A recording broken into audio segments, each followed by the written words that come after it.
courting me. Of course, that all ended pretty quick. Speaking of which, I'd like to dedicate these first two poems to the Western tradition that seems to be not written about much, and that's coffee, Western style. The first is I call the confrontation. Some of you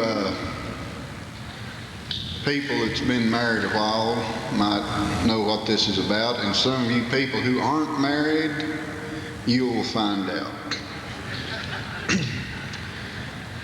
A bride and a groom of just 3 days was engaged in a newlywed ritual. She was going through his old batching gear and disposing of each non-essential. How can you eat from this nasty stuff? This skillet's caked over with grease. It might have been fine for you and your friends, but you'll find I'm harder to please. We'll throw out your dishes, silver and cups. None of them match anyway. We'll use the new stuff that was given to us by our friends on our wedding day. And take out your sheets and pillows to burn. They really are starting to reek. If I didn't know better, I'd swear that you hadn't washed them in over a week. Well, he started to tell her the weeks had been 2, but he just turned the sheets before they wed. But wanting to please the love of his life, once more he gave her his head. Piece by piece, she did away with utensils he'd used o'er the years. Sometimes he'd bow up, but then he'd back down, caving in to her newlywed tears. Then she'd come to a vessel that sat on the stove, looked in it, and let out a scream. You take this outside and you throw it away, or scrape the insides till it's clean. His jaw set in stone. His eyes were but slits. His stare hit his bride with a jar. The time had come to make a stand, for his precious had just gone too far. For 2 hours now, I've listened to you complain of my batching day's faults. Now, I give you your way because you might be right, but here's where subservience halts. Now, I got a lot, but I give up some too when I entered our nuptial task. So I don't think a good cup of brew is too much for a feller to ask. It's taken me years to season it right, and I'm sorry it don't suit your taste, but the brew that goes through that gadget you use to me is industrial waste. Now, honey, I said I do, and I meant it for true. You're privy to all that I've got. But woman, we're through the moment that you take a scrub brush to my coffee pot.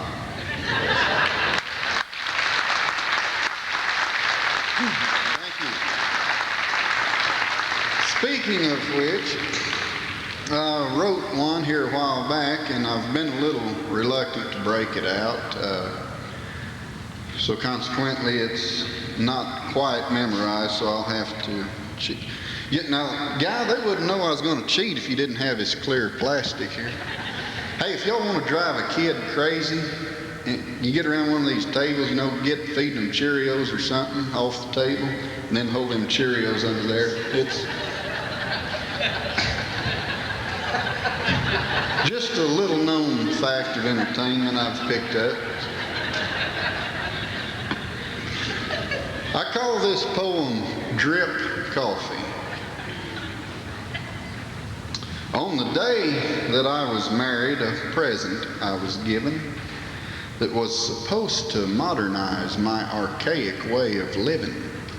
Now don't think me ungrateful, because I'll tell you that I'm not. But I've always been suspicious of the slow drip coffee pot. For you see, I've never trusted cuisine cooked by excuse me. For you see, I've never trusted cuisine cooked by Franklin's Find. Now my wife tells me that's silly, that it's all just in my mind. But the thing that's always bugged me and has caused my mind to doubt is a feller sure could starve to death if a power pole goes out. But it's not been said of me that I've treated things unfair, and so one day it's got its chance, my new coffee-making ware. So I filled its little basket, poured in the water too, then sat back and awaited my Buck Rogers style of brew. The aroma it emitted was a pleasant one, I found. I caught myself relaxing to its steady, dripping sound. But something here just wasn't right. The familiar noise I missed, the way it boiled over the spout and the friendly way that it hissed. Then suddenly it hit me. I jumped up and I turned it off.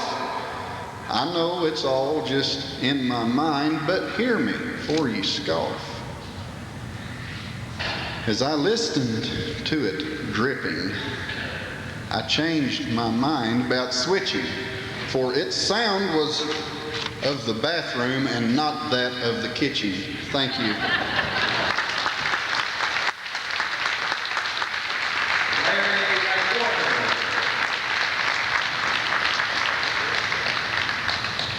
From Guyman, Oklahoma, comes a cowboy poet.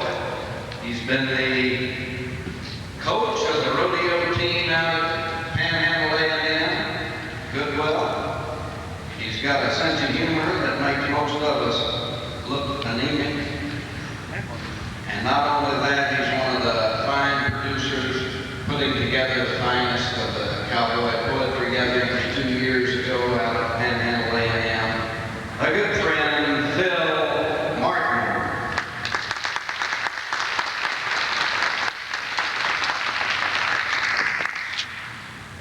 What makes it hard to read when you can't see through all this stuff?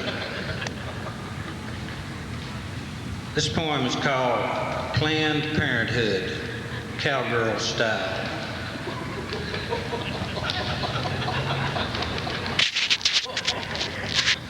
If you draw wages punching cows, you're used to ups and downs.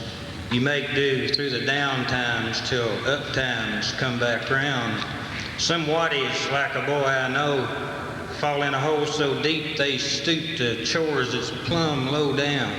Worse yet than tending sheep. Old Jake, he broke his leg one spring and could not ride for months.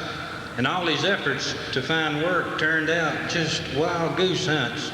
Nobody needed plaster-legged cowpokes that time of year. So till he healed, old Jake gave in and detoured his career. He hired on with a company that needed surveyors. But when his boss man sent him out, he gave him a clipboard. This survey deals with birth control. You'll ask what's on that sheet. And don't leave out a single thing. Your poll must be complete. Since you're a country sort of guy, we'll send you out of town. What you must do is talk with wives. Write their responses down. These ranch wives are a wholesome lot who spawn big families. We want to show them ways to prune some limbs off family trees. Poor Jake, though bold around the boys, was timid with the girls, and asking of them private things put him all in a whirl. He drove around for half a day, too scared to stop and knock upon a door where lurked behind an apron, dress, or smock. He finally hit upon a plan. He'd wait till supper time. When men folk came in from their chores, it seemed less like a crime to quiz the women with them there, for he would understand. The questions would go easy with another man at hand. So Jake picks out a house that looked to be a cowboy's digs, But when the door flew open wide, he wanted to renege, for in the doorway stood a gal who seemed to barely fit, a good 6 foot of womanhood, with both hands on her hips. Well, Jakey swallowed hard and said, "I'm here to survey you." The woman nods. "I reckon so. My name is Thelma Lou." About that time her husband shows. She said, "This here's Fred." Then she props her left elbow on the top of Fred's bald head. A red-faced Jake takes pen in hand as down the page he reads. Do they prefer the pill, the sponge, perhaps the IUD, the rhythm method maybe, or condoms or diaphragms? What sort of contraceptive aid best fits their family plan? Now Thelma Lou, she's grinning big as she says no in turn to every question Jake had asked. But Fred looks plumb concerned. "Them things you ask about are fine for other folks, I suppose, but Thelma Lou don't like 'em much," Fred said, wrinkling his nose. "Then you don't practice birth control," Jake said to Thelma Lou. But just before he wrote it down, she said, "Oh, yes, we do. But what we use ain't up to date with modern family plans. The saucer and bucket method works best on this here man." "I ain't never heard of such," Jake said, "and neither has this poll. But there's a space here for remarks if you would be so bold."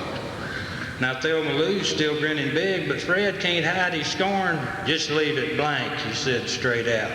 But Thelma Lou informs, "Don't pay no never mind to Fred. I'll tell you how it goes. We make love standing up, you see. It keeps you on your toes. Since Fred is only 5'6", he's sort of handicapped. So he stands on a feed bucket, and therein lies the trap." Jake shakes his head. He's mystified. This job has him annoyed.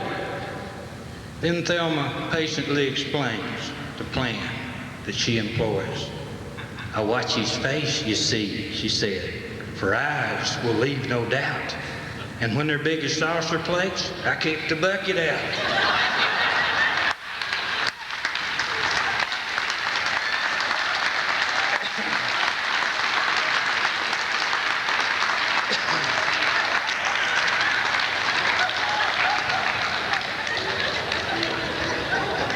I noticed women laugh louder at that one for some reason.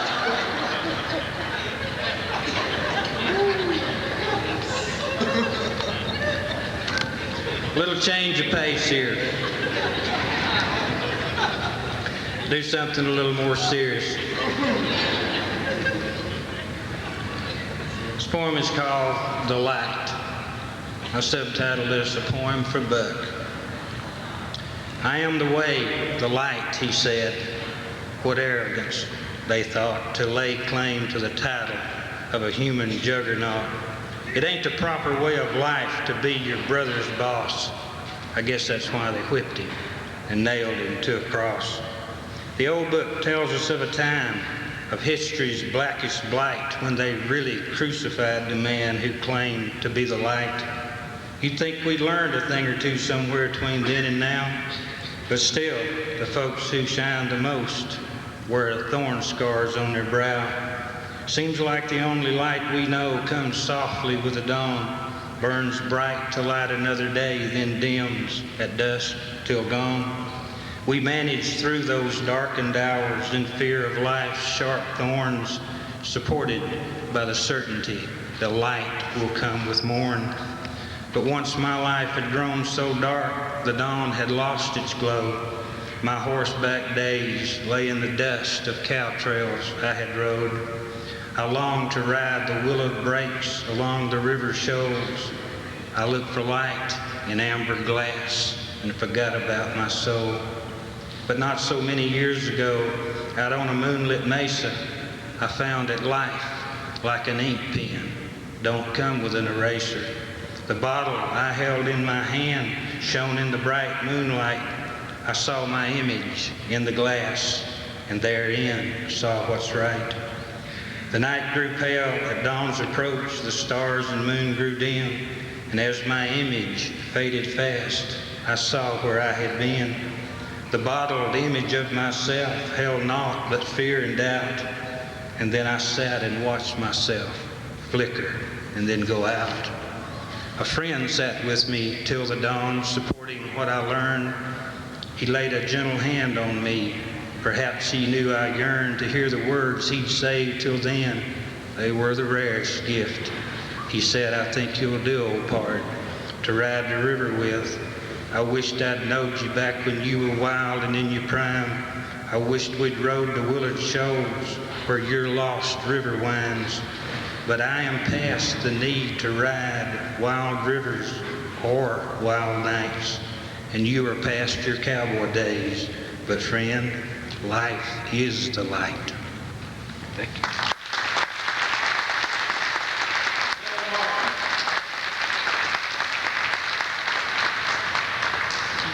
Our next poet, born in Texas, became a saddle maker, did some learning of saddle making at Capriola's and Elko, Nevada, moved to Shattuck, Oklahoma, where he opened his own business and worked there for a few years. And last year, just about this time, little week before, a tornado hit Shattuck and destroyed his saddle shop completely.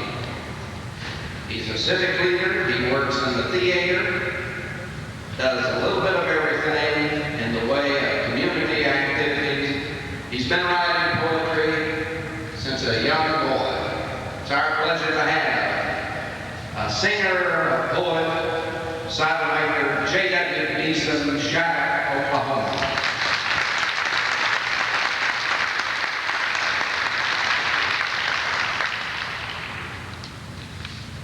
Thank you, Guy. There's a couple of things that are not around anymore that used to be that kind of get overlooked. One of them is what they call a bear trap saddle. And the other one is the fact that there used to be lady bronc riders. If you look back in old rodeo pictures, you'll find that there were women bronc riders and rodeo hands back then that rode tough stock and were, they were really something to be admired, and we don't see much of that anymore. This is a story about those two things. It's called the bear trap. The old saddle was built on a Fremont tree where the swells come sloping back. It had a nickel horn and a 14-inch seat, 6-inch cantle back. It was made on a flat plate rigging that was set to center fire, and it come from down in Texas from the shop of S.D. Myers. It was still in good condition as near as I could tell, as it hung in back of the old man's barn by a rope run through the swells. The stirrups were Vesalias of nickel-plated iron with hearts and spades cut out of the sides in a classic old design.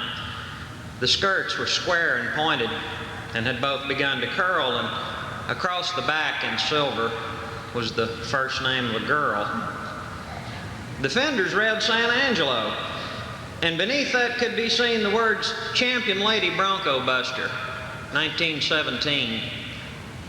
I asked if he would sell it, though I didn't have much hope, and I was right, because the old man shook his head and just said, nope, it ain't for sale. And as you can see, I've thrown away the girt. That damned old saddle's only good for getting people hurt. His sad old eyes grew misty as a memory came in view. Then he told me what had happened, just like I'm telling you. Her name was Angelina, but as you can plainly tell, everybody called her Angel, a name that suited her well.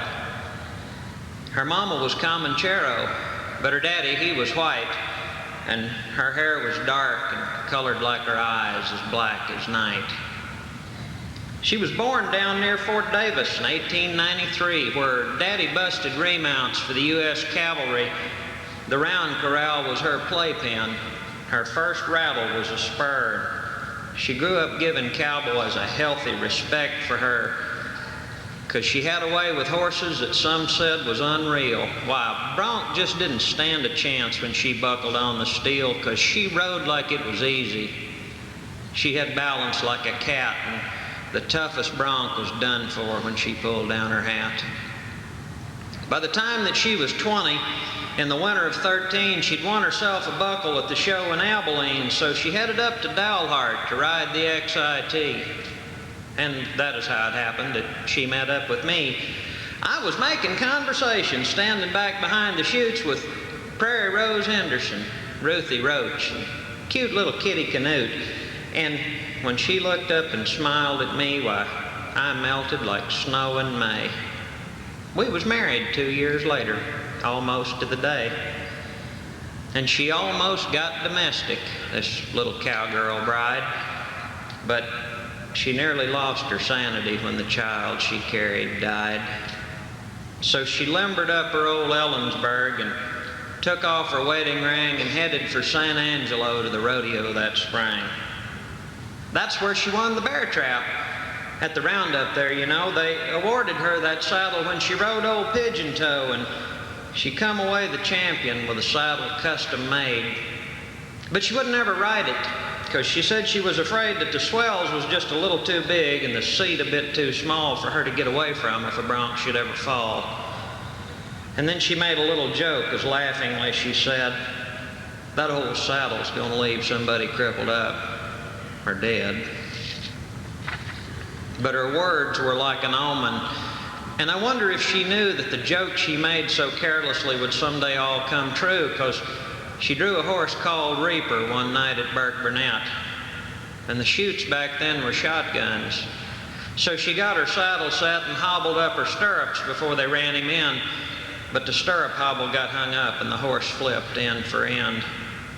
And she heard a crack as the horse fell back, but when he got up she knew that the fork on her old Ellensburg had busted half in two. So she said, "I'll get the bear trap to put on this cayuse, but I'll pull the hobbles tight this time so they won't be hanging loose. Now, I'd rather ride a saddle I got on instead of in, but I ain't going to turn old Reaper out, so run him through again." Now, old Reaper was a veteran. He knew the whole routine, and he had a reputation for being rank and mean. Nobody'd ever rode him, and we figured no one would, 'cause he'd buck like hell boiled over, and he'd bite you if he could. But he didn't worry Angel none. She was sure he'd met his match. When she got down in the saddle and hollered, "Pull the latch," you could hear her old Garcias playing tunes like steeple bells, and when Angel fanned him with her hat, the crowd stood up and yelled. But the bronc reared over backwards and came crashing to the ground, and the crowd grew quickly silent. There was stillness all around, and they watched as Angel tried in vain to kick her stirrups loose and free herself from underneath this thrashing wild cayuse. But she was trapped in that old saddle, between the cantle and the swells, like a soul that hung suspended twixt the pearly gates and hell. The cantle broke her back in two, and the horn went through her gut as the jaws of that old bear trap, like a coffin lid, snapped shut. When they finally got out to her, she was dead, of course, but to get her off the saddle, they had to shoot the horse. We buried her over in Wichita Falls, beneath a little tree in a grave between the child she lost and the one reserved for me. So I took my Barlow pocket knife and cut the cinch away and hung that saddle in the barn where it's hanging right today.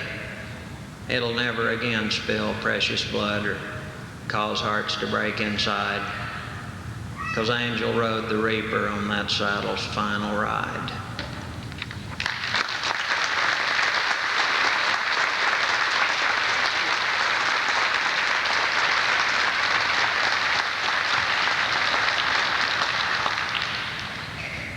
I heard Wally McCrae do a story this morning to a friend of his that was a bareback rider rodeoing, and anybody that's taken a little shot at rodeos know that it's a lot harder than it looks like to the audience. And so I wrote a little poem that has a lot to do with dedication, and I dedicate this to anybody who's ever aspired to be a bronc rider. It's called Roadkill Stew. was driving down Interstate 40 one day when a dead armadillo I spied. I hadn't a clue how he'd come to his end or just how the poor critter had died. He was probably the victim of traffic, smashed flat beneath the wheels of a truck. But the sight that required my attention was the cowboys picking him up. At first, I saw only a couple, but then others began to appear. They come out of the ditches and culverts, and I watched them as they gathered near, and they looked like a family of vultures that had probably not eaten in days because the sight of that dead armadillo made their eyes start to sparkle and glaze. And I heard one call out to the others, "He's mine, boys! I spotted him first!" And the others just seemed to ignore him, and he labeled them all with a curse, and they gathered around the cadaver as vultures are noted to do. Then I heard one suggest with excitement, "He's a big one! Let's make roadkill stew!" I got kind of sick at my stomach and a little bit weak in the knees when they started discussing the secrets to their favorite roadkill recipes, because one said he preferred using possum, but squirrel or raccoon worked as well, and one preferred skunk, though he had to admit it is best once you got past the smell. And some showed a preference for turtle, while others liked bull snake or frog. But they each one agreed without question that their favorite was probably dog. And they each had a sack that they carried for retrieving the fare of the day, and they each wore a jacket proclaiming contestant, PRCA. My stomach could stand it no longer. As they talked, I began to get ill because I watched as they flagged down a trucker for the buzzard impaled on his grill. I was stunned at the things they suggested, and I must have been white as a sheet as I hollered, "Go get in the pickup! I'll buy you guys something to eat!"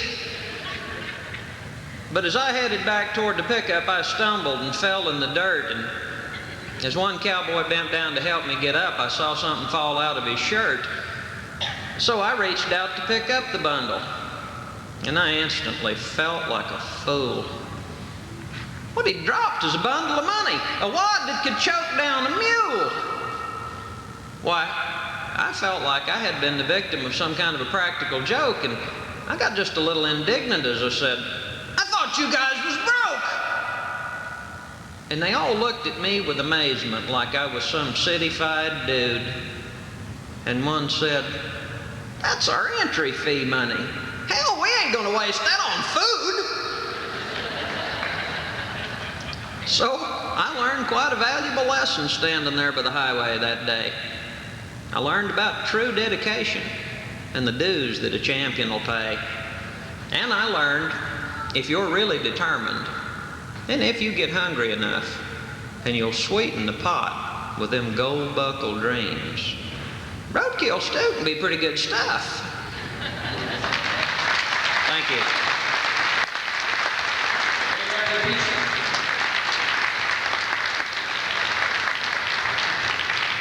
In 1989, when we started our planning for the first Cowboy Poetry gathering, the first person to call and participate was Jerry Nine from Laverne, Oklahoma. He's been here each year. He's got 2 books of poetry, and one of them, Chasing Cowgirls and Dipping Snuff, may be indicative of some of the things he likes to write and do. He's a cattle buyer and a rancher, and been writing poetry all of his life. Jerry Nine from Laverne, Oklahoma. I'm just trying so hard to make a living. Seems everybody's taking out a giving. What's a fella like me supposed to do? Now the gals say I have no appeal. The problem is they tell me that I never will. They say I'm not a 9, more like a 2.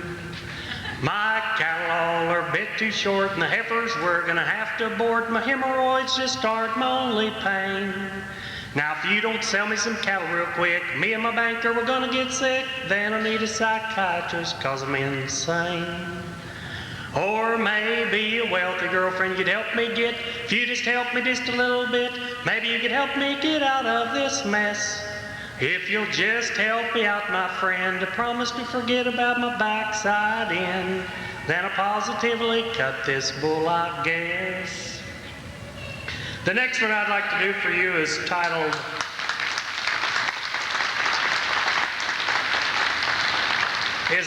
Me Crazy, and after doing that one, you'll realize why I wrote it that way.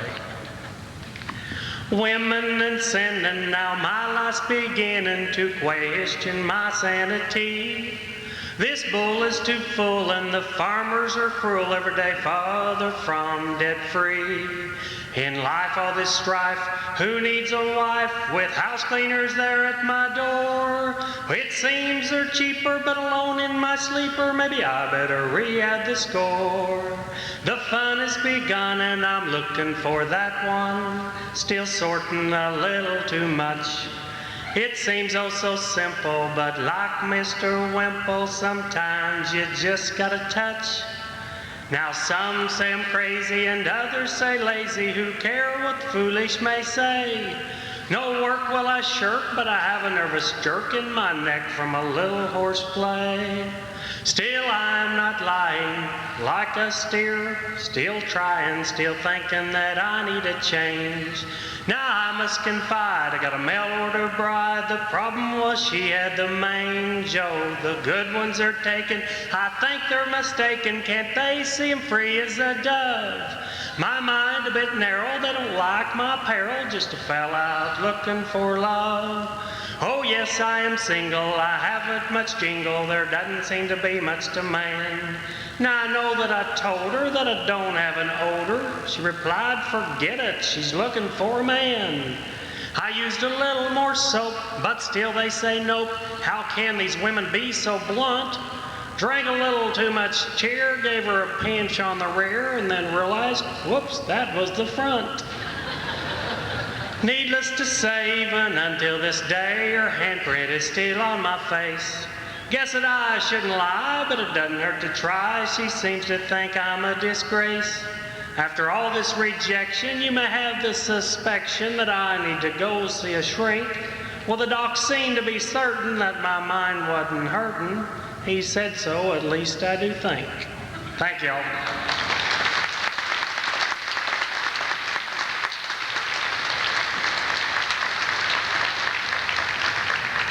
Tom Macbeth is a poet from Latham, Kansas, who is in the cattle business and also is on the road selling supplies and medical, fertilizer, what all? Feed additives. Feed additives, okay, that's the best part of it then. We're going to have feed additives. We met Tom out in Elkhorn Valley. I've heard about Tom and his poetry before we met him, and it's a pleasure to introduce from Latham, Kansas, Tom Macbeth. Thanks, Guy. Last session we heard from all the gals. Then we heard some things from some of the other fellows up here about some of the differences between cowboys and cowgirls. I think one of the things that's really always perplexing to me is how opposites sometimes attract and how they measure tough in different levels. And at home there's a couple that, Buck is a great big old tall kid and real stout. You know, if he feels like there's something the matter, he'll just pick it up and move it. And his wife is about this tall, and if I ever had a choice of making one of the two of them mad, I'd pick Buck any time. But this is kind of about the weak link that's usually involved with different people. And this is about a weak link stink. Even the strongest chain can have a weak link. Old Buck and Hun learned about having a stink. When the snowstorm blew in and decided to stay, Buck thought one old cow should calve any day. When the weather cleared, he hunted for his cow. His pickups bucking drifts like a snowplow. He found her all hunkered, toxic and sick. Pulling this cow's calf wouldn't be a picnic. Well, Buck got his rope out and quick got her caught and found out real soon things had started to rot. Anyone who's ever done a job like that knows it's a chore to keep breakfast where it's at.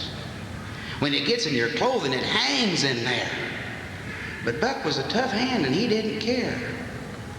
Well, he got right down and put that calf in its place with that cow's business end right next to his face.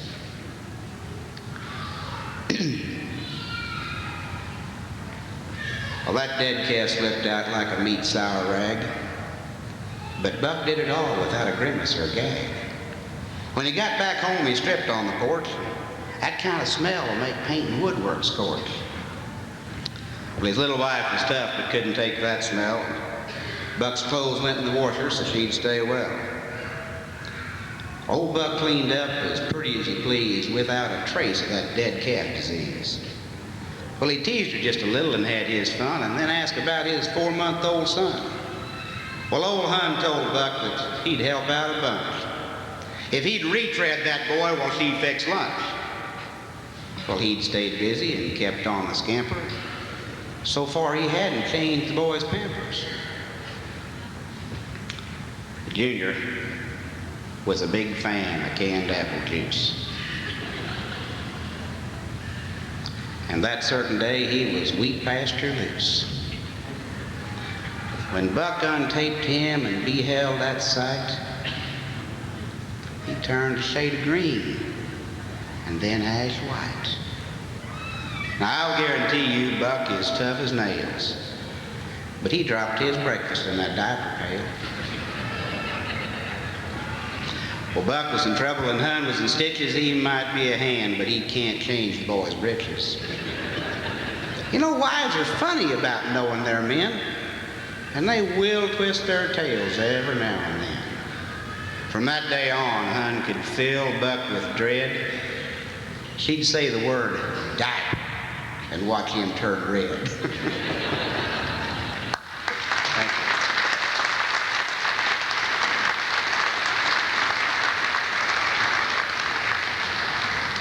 I want to try something a little bit new. I wrote this a while back, and I never have done it in front of folks before. One of the things that constantly amazes me all the time is the changes in the livestock industry and cowboy culture. The way that some of the old methods that we've been doing things for thousands of years are changing real rapidly. And sometimes there's some things that we miss with or that we're going to miss with some of the changes that are occurring. Several years ago, I used to have to work in western Kansas and parts of Colorado, and one day when I was out selling things, I was speeding down the road in eastern Colorado, and I noticed something sitting out on the hill. This is called Never Alone. I passed it on a Colorado highway. An old shepherd's wagon parked out of the way. It kept off the weather wherever he would roam. Just a narrow wagon that looked like a home. It was faded out, but also neat and austere, like whoever lived there had not a thing to fear. My thoughts went pounding out how he was so alone. How he went several weeks with voices like a stone. No one came to visit, to ever check on him. He couldn't run to town for company on a whim. There wasn't coffee laughs or the sound of other folks. Solitary silence was with him like his coat.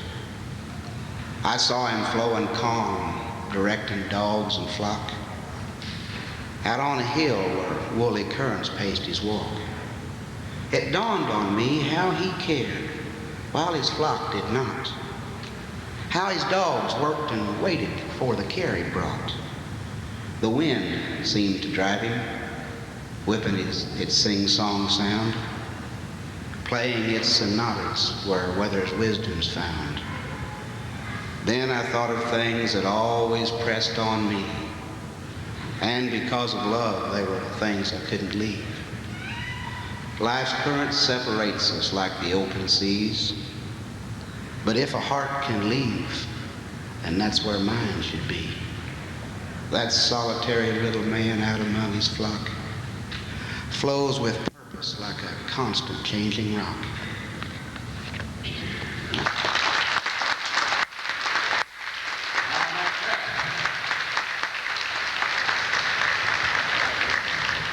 Our next poet has raised cattle and is part owner of a cattle operation in New Mexico. He also lives in Laverne, Oklahoma. He's been a featured Oklahoma cowboy poet at the Elko Gathering and a poet of quality. It's my pleasure to introduce Lowell Long.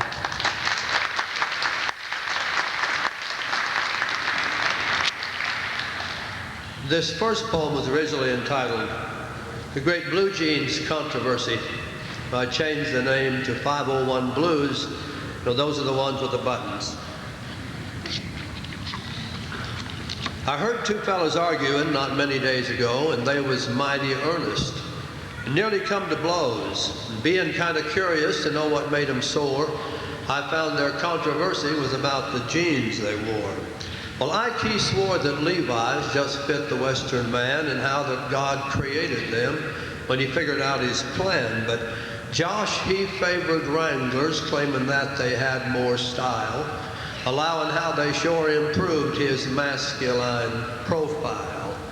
They argued hot and heavy till they both began to steam, and they was getting nasty and just a trifle mean when Willie Jones come limping in his poor bow-legged way to ask why they was fussing in the middle of the day. Then Willie said, "Now fellers, let me give you some advice on the use of cowboy garments from a man who's paid the price. In the awful chill of winter and the blazing August heat, here's a formula to follow, and it's really tough to beat. In the summer, wear your Levi's, 'cause they'll take the hardest blows and protect you homely creatures from your buckles to your toes. They'll stand a heap of wearing before they fade away and leave your tender portions open to the light of day. But boys, I have a weakness, and I want to make it plain. Wearing Levi's in the winter can really be a pain. When you're riding in December with the wind blowing chill and Mother Nature starts to calling, but there ain't no rock or hill to hide the sure solution that will grant your innards ease while you shiver in the clutches of an icy polar breeze. You finally find a canyon that will offer secrecy where you'll blend into the sagebrush or some other scenery, and you tumble from your pony in a state of awful strain with your body pinched and twisted and your face a mass of pain. And you walk all kind of hunkered with your toes a-pointing in, and you wonder as you stumble if you're paying for your sins. Then you try to get position, but you have to dance around to keep from blowing gaskets in a manner most profound. Your poor hands are nearly frozen with your fingers cold as ice, and it's then that you remember you got buttons on your fly.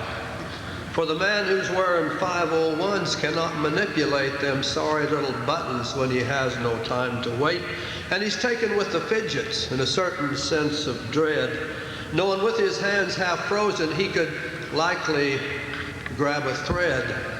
And in his icy wonder when he pulls upon that string, he might reach the sad conclusion that he grabbed the real thing and suffer pain and anguish when to his great surprise he gets a warm sensation in the region of his thighs. And his boot it goes to sloshing like he'd had an awful sweat, and the only thing he's sure of is that his darn sock is wet.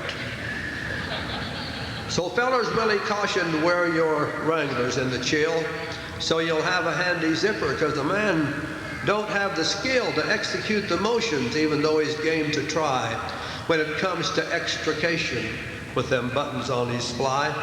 And you better heed my warning, you'll cause a lot of talk when you come into the bunkhouse and you crackle when you walk. And if you wear them 501s, forget about romance. You'll never win the fair young maid with icicles in your pants. So fellers, Willie finished, there ain't no sense to try. Just pray you never winter trusting buttons on your fly.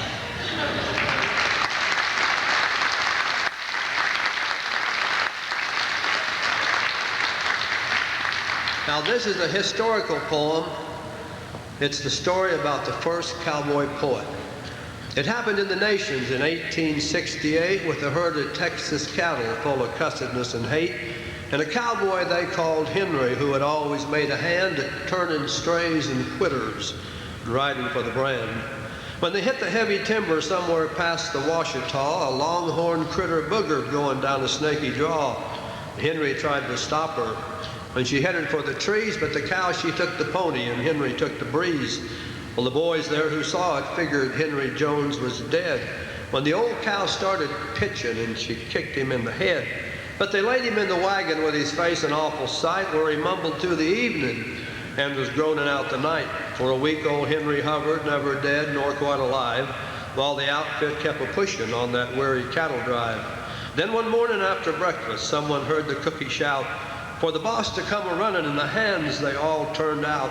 When the crowd got to the wagon, they just had to stop and stare at Henry Jones standing in his ragged underwear.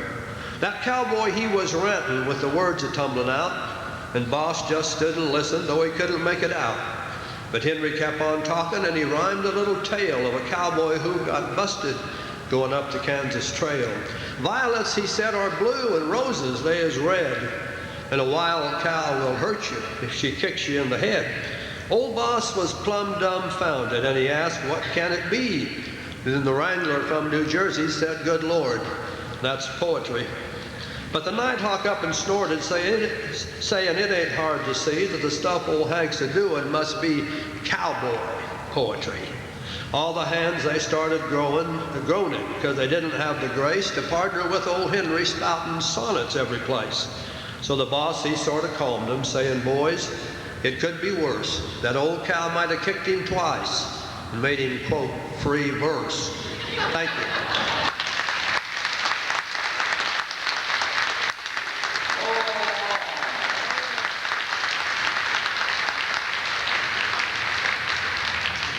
Our next poet is a working cowboy who works ranches that still run a chuck wagon. There's still a few of those out in the country. He's been writing poetry since 1958. And when this old thing got through dragging me around and kicking me, he'd kick what clothes he didn't kick off of me was a paramedic's cutoff.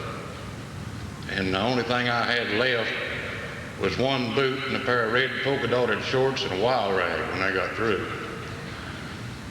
And then they put one of them little neck braces on me and pulled my ears up like two tacos. That's my excuse for my ears sticking out. But anyway, all this happened because of a backyard pet, what I call a backyard pet that people, various type of people own, such as city folk. And I was riding him, and this is what happened. And I named this poem The Backyard Pet. I was day laboring on some outfits not so many years ago, and the spring work was almost over and things was kind of slow. So I set myself to thinking just what I might could do. There was a lot of backyard horses around, and I just figured to ride a few. Well, I got myself a little place, and I kind of spread the news about. I figured I'd do just pretty good once the word got out. Well, I laid around a day or two, and there weren't no overload, and then I seen a right brand new trailer come a-rattling up my road. It pulled right up my camp yard, just fancy as you please, and a woman stepped out with sandals on, her pants up to her knees. Are you training horses here, she said, and I said, yes, I am. I didn't know till later to put myself in quite a little jam. Well, we talked about the price a bit, and like a businessman would do, I said, ma'am, that may seem a little high, but the shoeing's thrown in too. When I bragged on that old colt, I guess I made a bad mistake. But whenever you're working for the public, that's a chance you got to take. She talked for 30 minutes, and she was a-talking still. Well, you'd have thought she hauled me in a colt but cut her bill. When I opened up that trailer gate and I finally got him out, I knew I'd drawn myself a dandy, folks. Of this I had no doubt. He had himself a bucket head, and he was kind of big and dumb, and I could cover up his beady eye with the end of that old thumb. His back was just a little swayed, and he was splatter-footed, too. He weren't too awful handsome just between me and you. Both ears, they come from just one hole. And he had a parrot mouth. If I'd have knew then what I don't now, I'd have sent them both packing south. Well, I was a little embarrassed, and I kind of looked down at my toes. And when she laid her hand upon his jaw and she kissed him on his nose. "You be a good boy," she said, "and you mind your manners too." And I come damn near fainting when she said, "Here's a sugar lump for you." Well, I laid him in the horse corral to take the halter off, and he stumped his toe, and he bumped me, and he knocked me in my water trough. And I coughed a bit, and I spluttered, and I got back out again. And he looked just like some ornery kid, and I swear I saw him grin.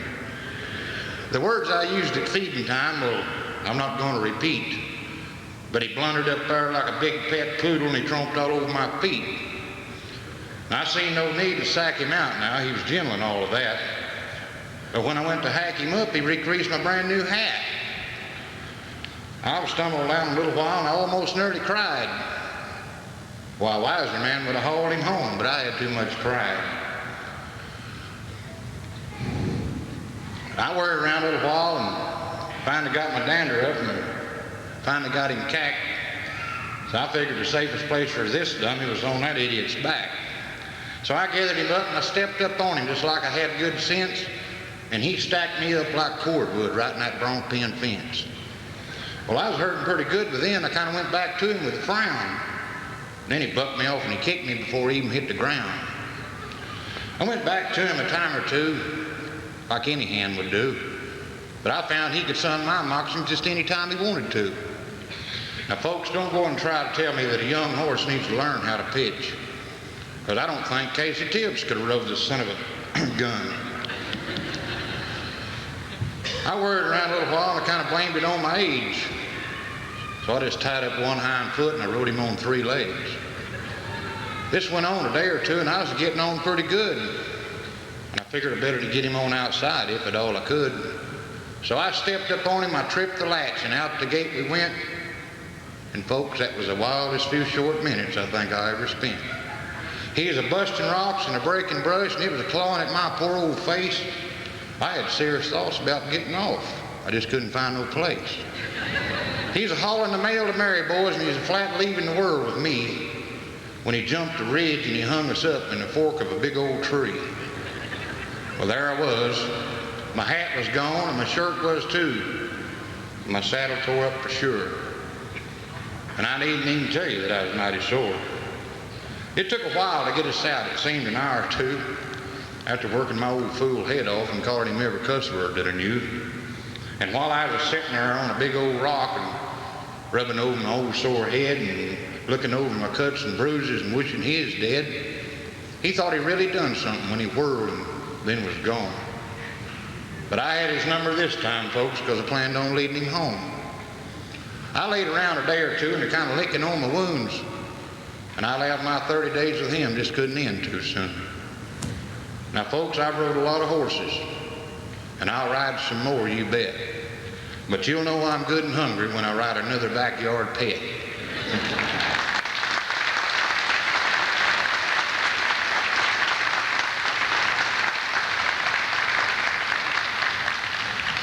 Thank you. I'm going to change the tempo a little bit on this. I've noticed a lot of young folks here, and I admire them so much. Whenever a little old cowboy puts on a pair of them little bitty short boots, or gets his daddy to buy him a hat, I think it's grand. And so I've got a poem that I wrote several years ago, and the name of it's For the Waddy, and I'd like to do it for you. He may have been a youngster when he come out here from town, and he went out to the rope corrals and he throwed his outfit down. His bedroll wouldn't be very much, kind of loosely rolled, and his old saddle maybe a hand-me-down, kind of dry and scarred and old. One might have heard a snicker, but no one said a word when he drug out them old bits he had with some wire for a curb. They could have been worn and thin, the old spurs that he had in his family for many years, and maybe worn by his dad. He might have some old bat wings and oil they'd never seen. One might know he was a waddy, just a little young and green. As he comes around the wagon, there's some tricks that he might miss, but he won't miss too many, folks, because the cook will see to this. Though his boots be run over and his hat just may not fit, some old boy should take a liking and try to help him out a bit, because he wants to be a cowboy, and I'm sure he probably can. And he probably begged his mama to let her son become a man. The boss may cut him off a rope, and he'll tie a hondo too. And he'll say, son, when it's time to use this, I'll be telling you to. I reckon he'll rope him out a mount, and he'll tell him about them too. And he's sure to say, this end here belongs to me, and that there belongs to you. There'll be so many jokes displayed about things he said and done in war. But couldn't we put ourselves in his place just a few odd years before? I'm sure we've had our doubts about ourselves now and then. Us and the Waddy, we're much alike. We just don't remember when. If your memory don't serve you about some times that you left behind, if you'll listen hard and hear me, well, I'll just refresh your mind. If you've never been lost on a drive or ruined a horse or two, well, I include myself, folks, there's some things we didn't do. If you say you never had a chaplain over a tight roll bed, well, you're doing a lot of bragging, or you surely lost your head. If you say you never had a good rimming for something you done wrong, I'm talking now for me, fella, we sang two different songs. So this is for the Waddy boys. Let's help him if we can. Because one day we're going to hand ours in and he'll become a man. And I don't know about you fellas, but I'll tell you, don't you see? I want him to be a cowpuncher if he's here to replace me. Thank you.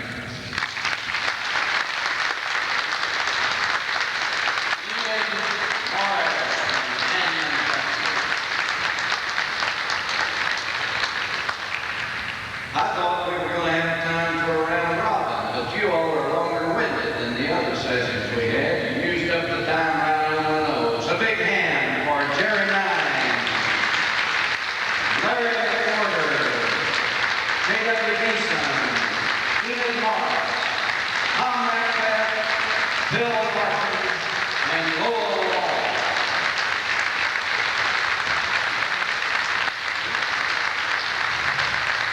Be sure there are books and tapes and posters in the lobby. It's your chance to take home a little of today with you.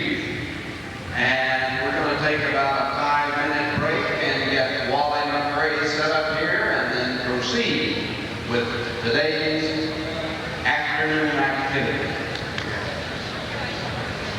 There are some people who have worked long and hard, not just 1 week or 2 weeks, but for months, basically all year. Doug Benzine from the Metropolitan Library System. A big hand to Doug. Next to Doug, Dana Morrow. Worked very hard on the Julia Rosana, the PR. She's the one who's made the publicity go for all of this. Sherry Rhodes is the one who goes out and tries to make the money possible to put this on. Sherry Rhodes. Is Lee Bronner here this afternoon? Is Lee around? Lee is the director of the Metropolitan Library System. He spoke this morning, and I think that Lee go put his tutus on so he could go to the ballet tonight. Oh, yeah. How about Bobby Weaver? Is Bobby the National Cowboy Hall of Fame? Is Byron Price, director of the Cowboy Hall of Fame? There's Byron. Okay, stand up, Byron. A big hand, Byron Price. Stand up, Byron. Come on. Yeah.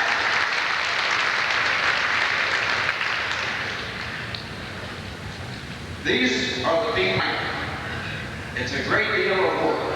It does not come about just in a week's time. It comes about from a year's planning in advance.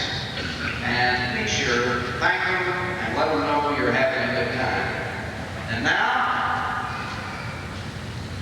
a gentleman who is a poet who takes poetry seriously, a gentleman who works at it, a third-generation rancher from Montana. Their ranch has been in the family over 100 years. A man who loves his native state and the country and feels a sense of responsibility to the land itself. He's been in the Navy, he's an actor, a director, a businessman, a cowboy, and a rancher. And he just received this past year the National Heritage Fellowship Award by the National Endowment for the Arts, which is a very unique award given only to a handful of people in the history of this nation. And he received it based on the poetry he writes about the land he loves. The great poet Wally McCrae.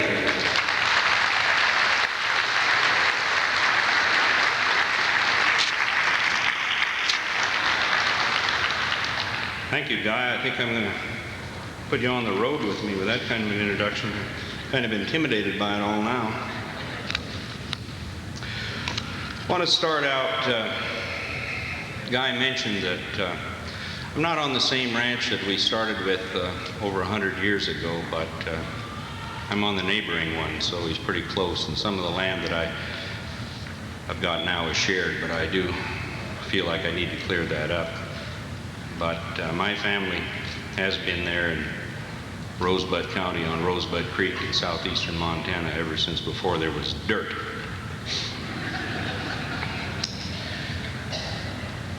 And I kind of grew up in the cowboy business. And people say, when did you start writing poetry? And then they say, when did you start being a cowboy? Well, this first poem that I'm going to share with you is about kind of when I started being a cowboy. It's called Old Speed and Two Milk Cows. Thinking today of those long lost days, refocused clearly through years of haze. How old was I then? Maybe 5 or 6. With a quantum leap from pretend horse sticks to rawhide and wrangler of mavericks, gathering 2 milk cows. Got to learn sometime, my father said. He'll hang up and drag, said Mom with dread. Negotiations with shouts and sighs, I overhear and I agonize. He'll ride bareback, was the compromise, wrangling 2 milk cows. With nonchalant halter, I trap Old Speed, the old oak glutton finessed by greed, became Pegasus, or man of war, the steed of a knight whose lance dripped gore, or the marshals out to settle the score, challenging 2 milk cows. Barefooted kid on a bareback horse, learning the rules as a matter of course. You chouse those cows, my dad'd say, and trotted cows give butter or cheese and whey. But they made a move to get away. Those crazy old milk cows. You never cut those old milk cows slack. The rest of the week you can walk, foot back. Old Speed and the cows could both stand some rest. And you need to learn how a cow goes best. Now pick up your lip. It's hitting your chest. Damn those 2 milk cows. So day by day as I made a hand was made now, I understand. A looking back before learning to read, I learned some lessons that I still heed from my dad, and a plug by the name of Speed, and 2 brindle, slow milk cows.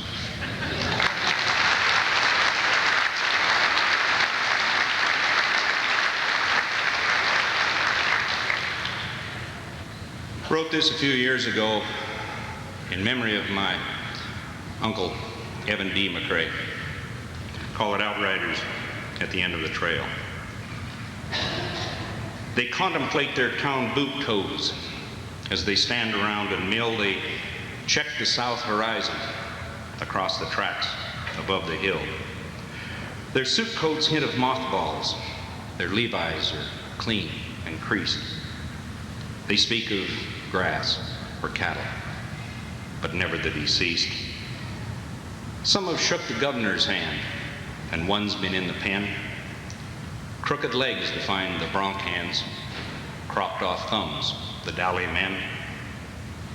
Their spring-toothed necks are throttled up in silky black wild rags. Their faces scored like flower stamps on well-worn saddlebags. They've come early to the funeral home, yet don't want to go inside. There's no comfort in a breathless room or words of eventide. They somehow share a secret bond as each one recollects, together, separate, silently. Each pays his last respects. You'll hear no keening to the vaulted skies, but the good hands know when a good hand dies.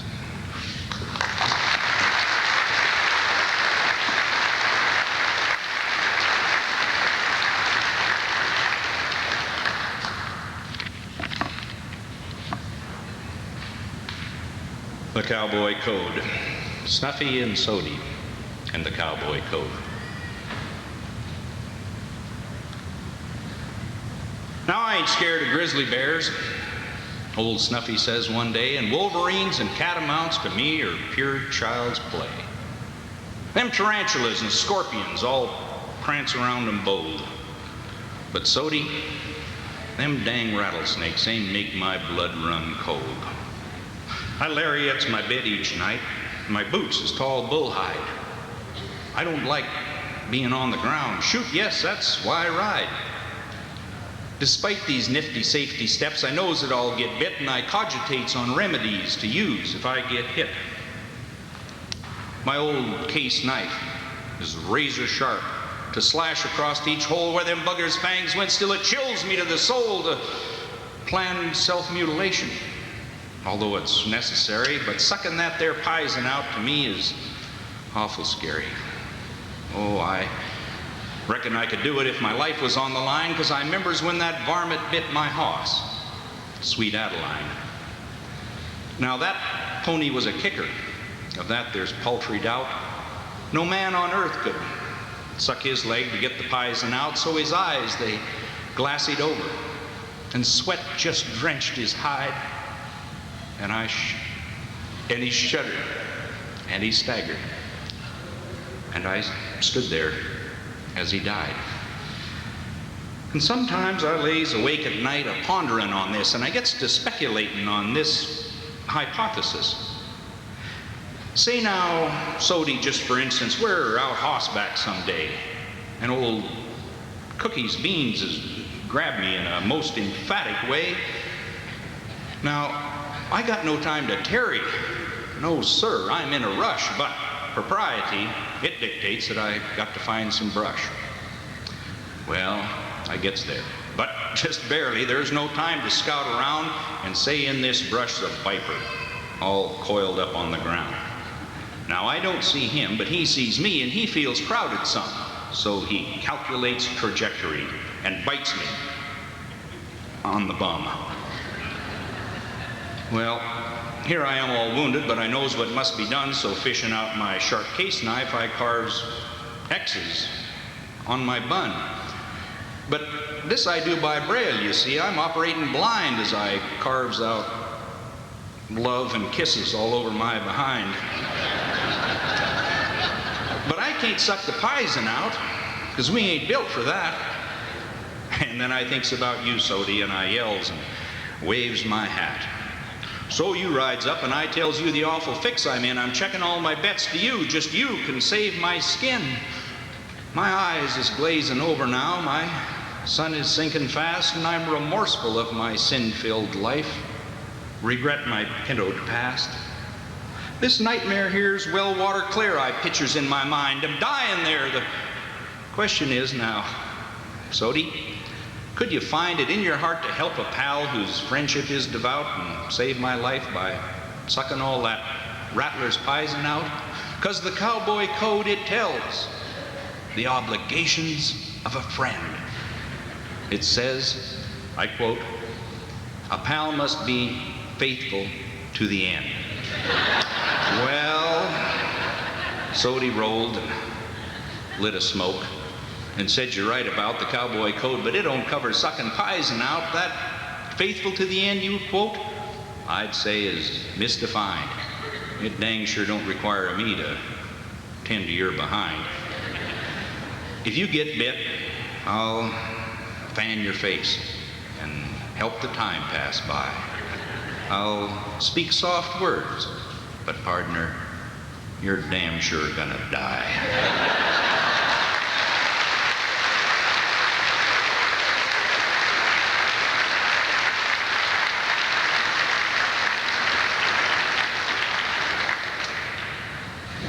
Right after the turn of the century, my grandfather donated a little patch of land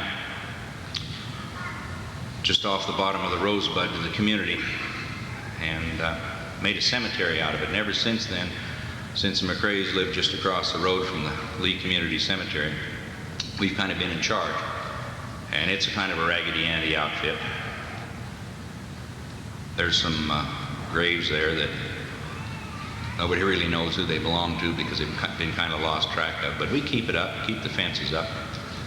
No steel posts. We don't put any steel posts. And we don't put any of those ones that have been run through a peeler. We use native. And we do make a concession to Mr. Glidden's invention of barbed wire, but it's a kind of cowboy outfit. And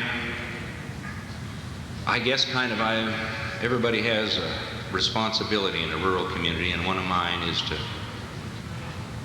kind of oversee the Lee Community Cemetery, maybe because it's close to home and my grandfather gave the land away to the community. So this is about the telephone call. Did I get you up? Well, I'm sorry. Don't want to throw you in no dang bind, but you see, I've been thinking about dying. Yeah, it's sort of been there in my mind.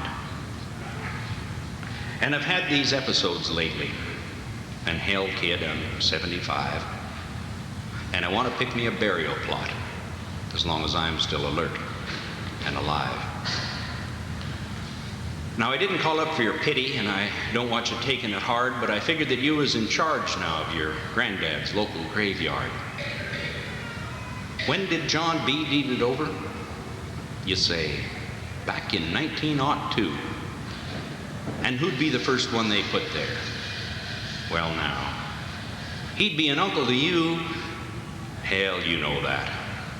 I'm getting forgetful, and lately sometimes I black out, and the doctors, they can't find nothing.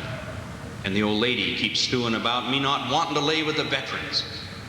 Yeah, you ought to hear old Ines rage when I tells her I want to lay under the cactus, blue joint, and sage.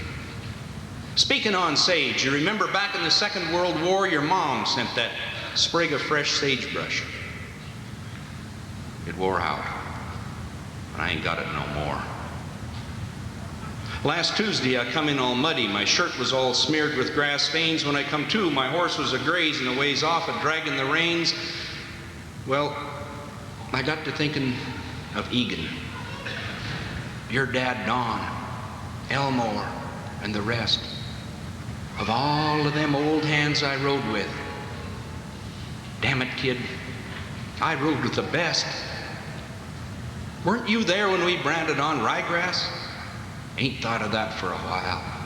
Outside we was, and old Ev never missed. Now there was a healer with style. An old cart got bucked off, and the bed tent blowed down, and Chauncey the cook, he got drunk.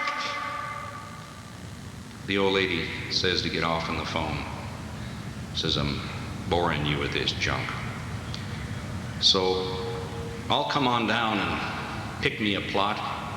This old hoss is about run his race, and by chance if I don't, you pick me a spot in some out-of-the-way sort of place?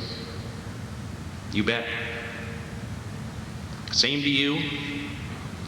Take care of yourself. Drop in if you get up this way. I might tell you some stories to write poems about.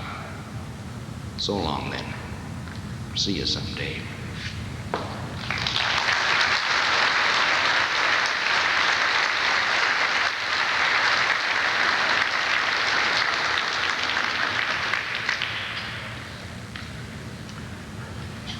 Dang near every Tuesday I go and watch the cattle sale down at the local sale yard, and I sit with Buster Fell. Me and Buster, we go way back. Since kids, well, we've been friends. And Buster and me keeps up on things. Politics, and cattle trends.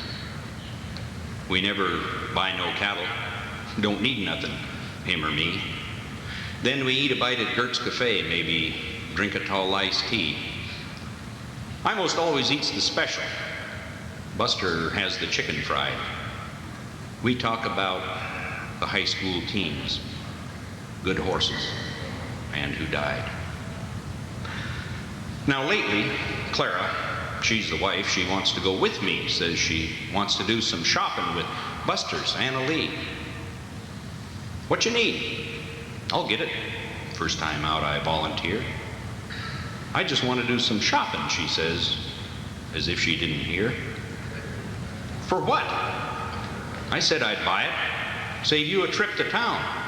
Buy what, she says. Buy what you need, I says, and sort of frown. For I knows that there's a problem, it's Katie bar the door. We pawed up dirt, rattled horns for an hour, maybe more.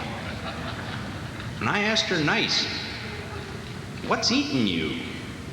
Her control's about to fail. It's you and Buster, Gert's Cafe, and the stupid auction sale. I tells her, hun, that's business. You surely savvy that. I gotta stay on top of things, know where the market's at. Do you buy anything, she says? Just supper, I replied. It's just like shopping then, she says. And I'm plumb mystified. We patched things up. We hugged. She cried.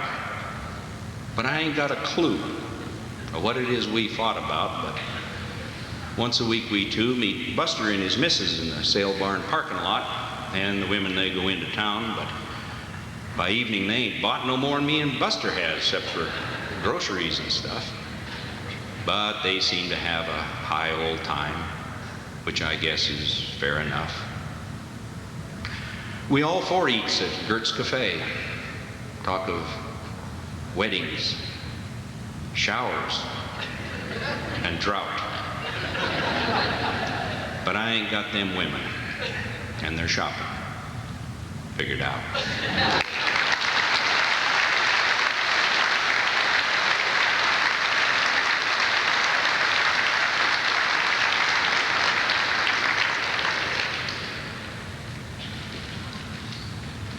The poem after the next one I'm going to do wasn't written by me, and I've only done this once before, and it was with the same poem and the same author.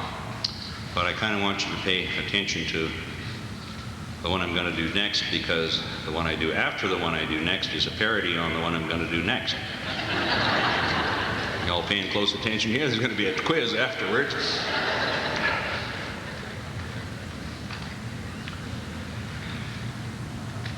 And not the one I'm going to do after the next one, but the one I'm going to do next is called Reincarnation.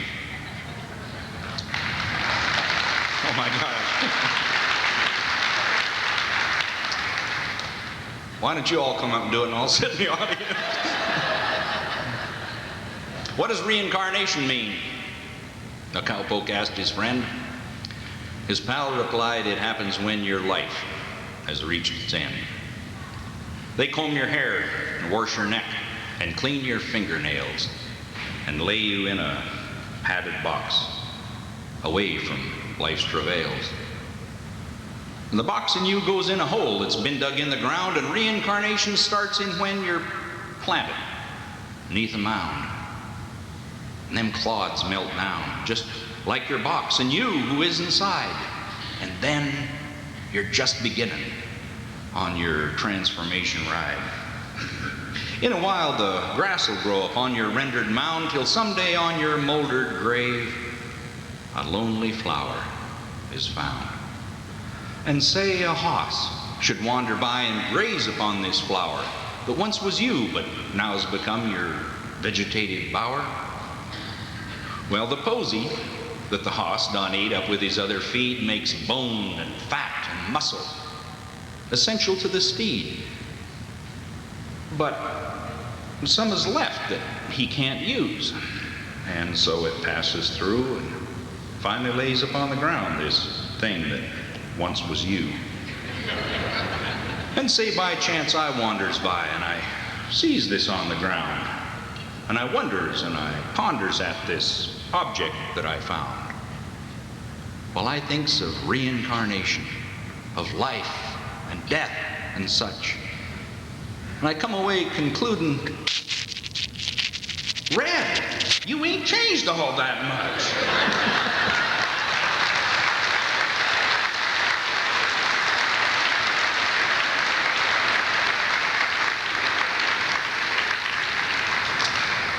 So anyway, I wrote this Hummer. To a lot of people's concern who thought they wrote it. And it's made some pretty good reputations, and it's been adapted, and it's been rewritten, and it's been stolen, and it came out as a cow, and it came out as a sheep, you know. And I'm going to make an admission.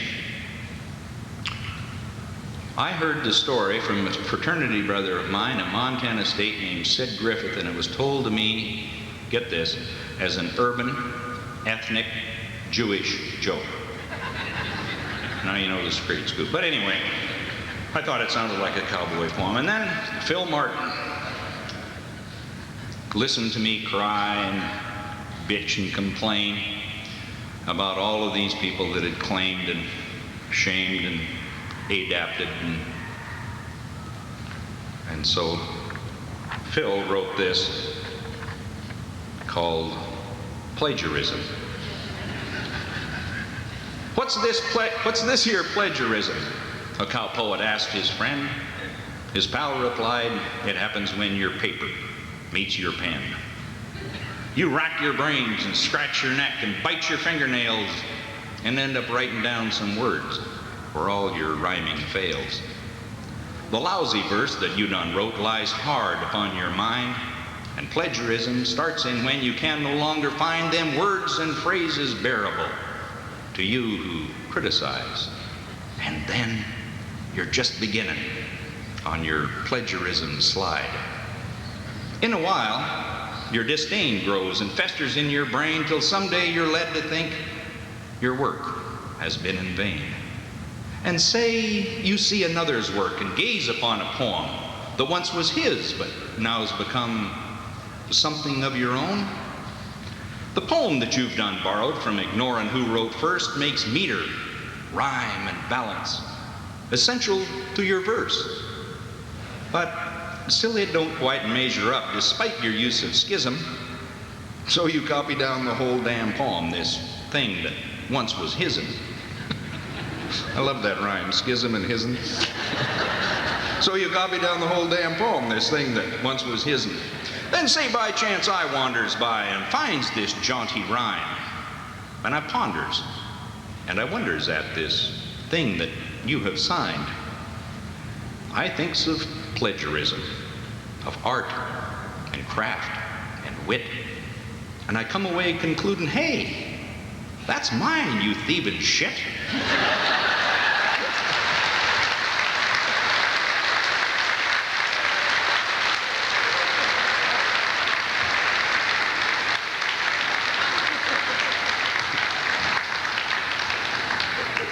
The bad word is Phil's.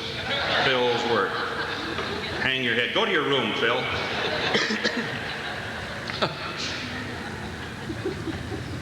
I think if you look in your program, and can find that picture of me that's a younger version, that's before I got as mature as I am now, you'll notice that my address is Forsyth, Montana.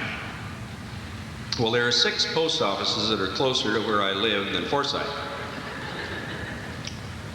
And that's why stamps cost 29 cents now, I think.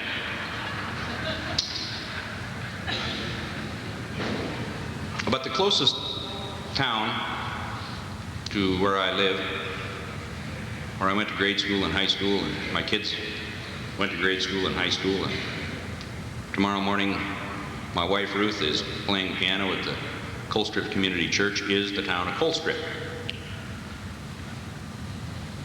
I wouldn't expect that very many of you people here in the wonderful state of Oklahoma have ever been to Colstrip. But let me try and take you there. Let me take you to where I come from, not only geographically, but also maybe philosophically, with a poem that I call Things of Intrinsic Worth. Remember that sand rock on Emmel's Creek where Dad carved his name in 13? It's been blasted down into rubble and interred by a dragline machine. And where Fadels lived, at the old Myler place where us kids stole melons at night, they dozed it up in a funeral pyre and torched it. It's gone all right. The sea on the hill and the water tanks are now classified reclaimed land. They're thinking of building a golf course out there, so I understand. The old Egan homestead's an ash pond that they say is 80 feet deep. And the branding trail at the Douglas camp is underneath a spoil heap. Across the creek is a tipple now where they load coal onto a train. And the May West rock on Hay Coulee, just black and white snapshots remain. There's a railroad loop and a coal storage shed where the bison kill site used to be. The Guy place is gone. Ambrose's too. Beulah Farley's a ranch refugee. But things are booming. We've got this new school that's envied across the whole state. And when folks up and ask, how's things going down there? Hell, I grin like a fool and say, great. Great God, how we're doing. We're rolling in dough as they tear and they ravage the earth. And nobody knows or nobody cares about things of intrinsic worth. Thank you very much.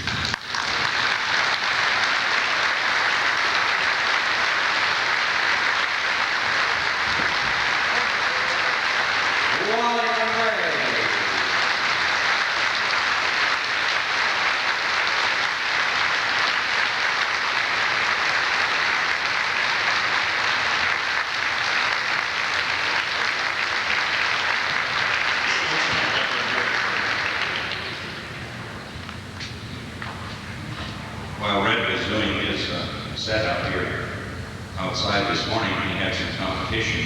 The square dancers were tuning up. And I wrote this, it's really not a poem, it's a song. Because the songwriters are cheap. You know that I don't hate songs, I don't hate singers. I hate anybody. Because when a singer finishes, you know when he's supposed, you never know when the poet's through it, you know. Anyway, so this is not a poem, this is a song. The reason it's a song is because it does all kinds of strange things. Each word is not a big bad, and you'll figure it out. And once in a while I get crazy wild and do it because sometimes it works a cappella too. But it's a square dance call, which is a form of song, called Put That Backhoe Down. Super colliders, MHD, and coal-fired power plants. The fiddle's croon sweet as the tune, now everybody dance. dance, for it's jobs, growth, and money, and a song the band can play. We'll revel through the midnight hours until the break of day. Now balance with your partner and the gal across the hall, for Alamon's left the cowboy life, he's gonna have a ball. Promenade all to the Union Hall, get hand stamped there for life. Sashay out with benefits for you, your kids, and wife. Right hand across to the MX, bad day alive, and howdy do. And left hand back, the lead gloves on, and General, how are you? Now shimmy down in a Texas Star with a chainsaw in your hand. Clear-cut trees 2 centuries old to McCulloch's ragtime band. Hum, hum, uranium, oh, hear them Geigers rattle. This beats to hell any old day, them days with the longhorn cattle. Buy a modern box lunch and pay a bunch for a Hostess Twinkie pard.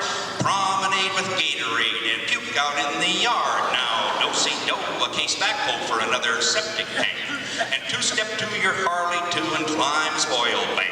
Put your little foot down, don't be slow, hear them hydraulics whine. Another day and the pay ain't hay and the mother love and mine. Them power lines hum at all times, here down to L.A. Turkey in the straw, change that law to make them Hummers pay. Pay the gent 30%, too much we'll cut her down to an itty-bitty pittance or they'll close down my hometown. Town and country get along or we'll condemn your ranch, cause meet it comes from IGA. Now everybody dance. 3, 4, 5, 6, 7, 8. Dance around the outside and boil that cabbage down. Sheep and wheat and cows won't pay, then ship your kids to town. We'll pay them doughboy, and you can sell the farm or put it in the CRP. It won't do any harm. Harmony is good for me and you and her and him. Chicken in the bread pan picking out dough and palladium, platinum and chromate ore. Watch out, another truck. Lucky thing we come your way, oh lucky lady luck. Oh looky here, the old coon dog was done laid down and died. They're mining copper once again across the big divide. Divide and conquer, left and right, split right down the middle. Cotton Eye Joe and do-si-do, now let's hear that fiddle. 2, 3, 4, 5, 6, 7, 8. Fiddle again with Big B in and they won't haul your grain. Masses on the cold, cold ground, I buck off in the rain. Rain and left, rain and right on my raining hoss. Hired hand up and quit today, now who will be the boss? Circle a wagon, circle 2-step, who's the circle jerk? Miners packing fake IDs, miners out of work. Working on the railroad all the livelong day. Skin the cat, dog the steer, take chapter 12 today. And polka dot in the oil spot as we poke that drill bit down. For Subian on the old hard pan that hold down downtown. Chicken reel and how you feel as we rip across the west. Turkey drops with the new mall lot with the gal you love the best. Let's all join hands and circle west and let the moon shine in. Let down your hair and rip and tear, destruction ain't no sin. Now home sweet home to the mobile home, a 69 new moon. Crank up the Ford and don't be bored, just hum a cowboy tune. And thank the boys with electric toys that played the country dance. Though there's damn little country left, pay your money and take your chance. The country dance ain't got no chance if Mother Earth's a whore. Heel and toe and away we go. Going gone, there ain't no more.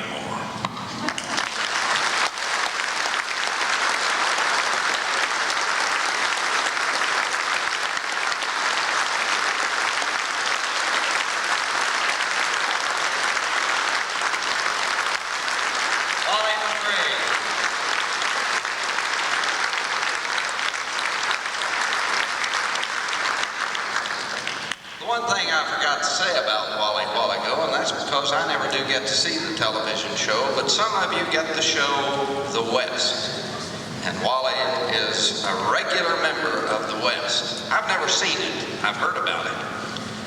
And they say it's a great show, but Wally is a featured member of that particular television show. We're going to take a break and move the podium out of the way, and we'll be right back with you.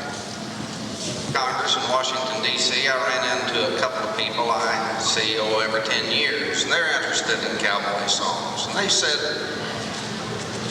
where did that version of Empty Cot in the Bunkhouse that Red Steagall does come from? I said, well, I don't know. It's a great song. It's different from the other one. He calls it One Empty Cot in the Bunkhouse. And they speculated, and we talked and went around, and they said, well, that's one of the greatest. That has to be the version that Gene Autry got his from. So that is, no doubt, the original of that great song. So I saw Red a year after that and said, "Where'd you get that?" He said, "Oh, it's one I wrote as a sequel to Horses and Wars, which is another one of Red Steagall's great songs." So it's an honor to be a songwriter who writes songs that people think are old traditional songs. It's a talent that very few have. Red Steagall is one of the giants of Western swing music, of the recording world, a great poet, a great entertainer, a cattleman, and a gentleman, and a friend. Red Steagall.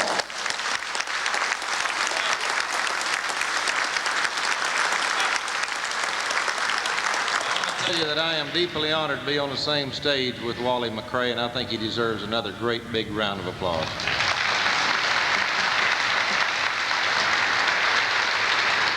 Let's go, Richard. Here's a new song.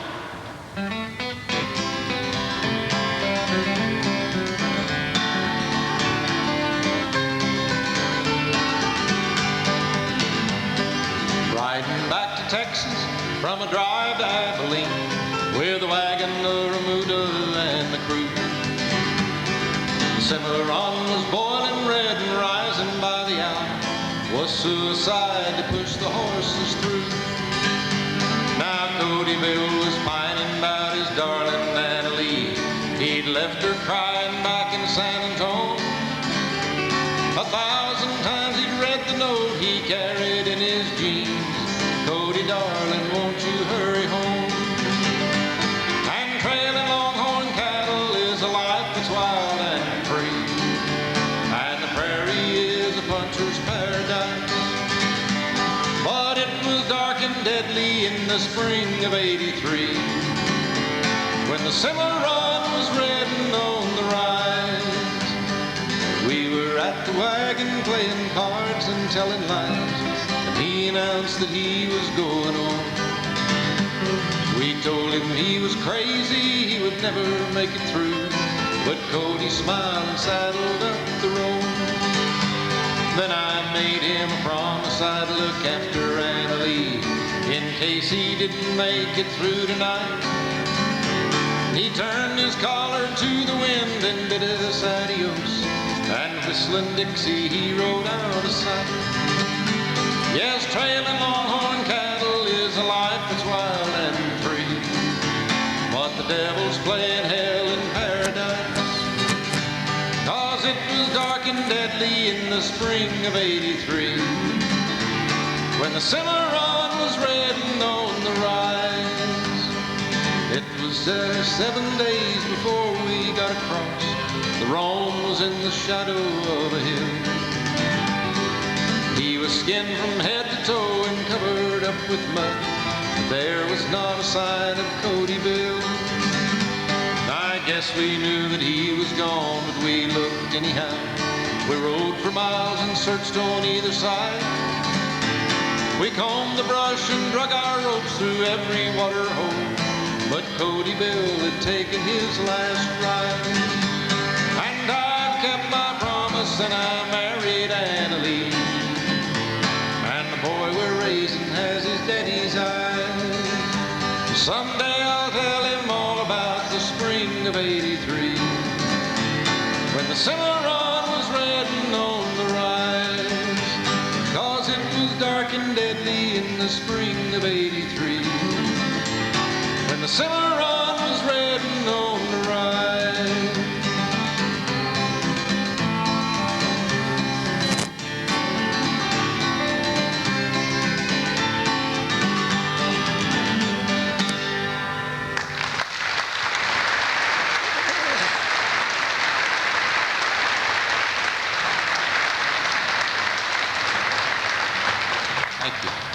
Let me introduce a young feller to you that is a very special friend.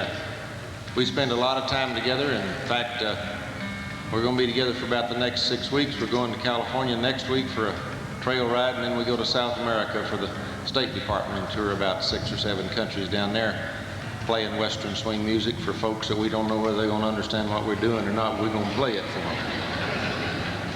From Fort Worth, Texas, I think one of the greatest guitar players that ever walked the face of this earth, and a very special friend of mine, Mr. Rich O'Brien.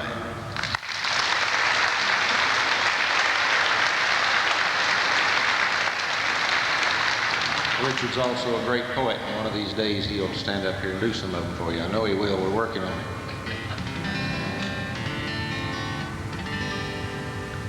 Deacon was a puncher born 100 years too late. A top hand. And he sure as hell was tough. His bed was in a corner, had been there 30 years, and God help the man who rifled through his stuff. We'd ridden in the roundup when he didn't say a thing. It was as though the words were sticking in his craw. Don't know if he is crazy or a woman done him wrong. I kind of think he is hiding from the law. But Deacon cared for horses like no man I've ever known. Lived to see the babies in the spring, and his favorite was a zebra dun. He'd raised him from a colt. And the old man pampered Dunny like a king. 4 of us was in his line camp through the winter months. There was me and Buck and Todd and Billy Joe, and the only thing he ever said to any one of us was who would ride with who and where to go. We was calving heifers in the Paladura breaks. A norther hit and started spitting snow, and it was sticking to the cedars where we rode along the rim, and the valley lay 300 foot below. Deacon saw a baldy heifer standing on a ledge. Reckon she is about a 2-year-old. Don't know if she is stuck there or maybe lost her calf, but she is bawling like a banshee in the cold. Deacon took old Dunny down a little narrow trail that'd make a normal feller shake with fear. They was going round a boulder when that heifer took to flight and bounded up that trail just like a deer. Now Dunny tried to step aside and let the heifer pass. The trail was narrow where they chose to meet, and Deacon knew they both would fall if he stayed in his cack. But without him, Dunny might regain his feet. It was at that very moment when she saw a little light between old Dunny and the canyon wall. Deacon left that saddle like an eagle takes to wing. I stared in disbelief and watched him fall. I had to ride the canyon rim until I found a trail. It took forever picking my way down. I found him by a cottonwood all rolled up in a wad. Was breathing, but he barely made a sound. Every single bone was broken. His eyes was all that moved. Couldn't lift his head up, but he tried. And through splintered teeth, he asked me, "Son, did Dunny make it out?" I nodded. He smiled, and then he died. Now, in his stuff, we found a dozen stories he had wrote about horses he had ridden in his life. But there was not a mention of family or friends, no indication of a child or wife. So what we know about him, we can still put in my hat. And though his story has a bitter end, he could have jumped the other way and let Dunny take the fall. But Deacon gave his life to save his friend.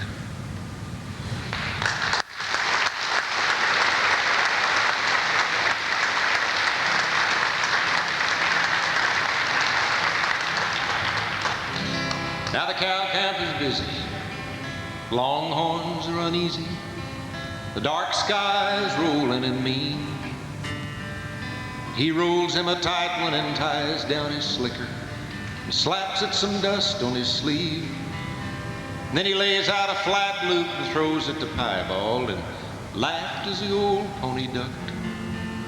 Then the third time he caught him, the old pony let him. The game's over, he started to cuss. Now the night watch is his, and with his face to the wind, he nods as he rides past the boss. And he's humming a song that his granddaddy taught him. He's on the back of that old piebald horse. Then he rides off to Cowtown when the fall work is over and goes straight to the Two Minis bar, where he dances till morning with the prettiest ladies, tells them stories about horses and war. Now the cow camps are empty, the land's full of fences. The cowboys feed hay in a truck. Their chuck wagon stands in a museum in Kansas, rotten and gathering dust. He rocks in an old chair his granddaddy made, when the plains were still open and free, and his leggings still hang on a nail by the bed. Gave his spurs to his grandson last spring. Then he rolls him a tight one as he stares at the wall, at a picture of him in the box. And for a while he jumps cattle out of sagebrush and cedar on the back of that old piebald horse. While he dreams he's in Cowtown a dancing till morning with the girls at the tomb in his bar. Then he throws down a whiskey with a couple of cowboys that tell lies about horses and wars. In his lifetime he's seen the first gas-powered jitney, a picture that's sent back from Mars. But all that he prays for is to ride off to glory on the back of that old piebald horse. While he dreams he's in Cowtown a dancing till morning with the girls at the tomb in his bar. Then he throws down a whiskey with a couple of cowboys that tell lies about horses and wars.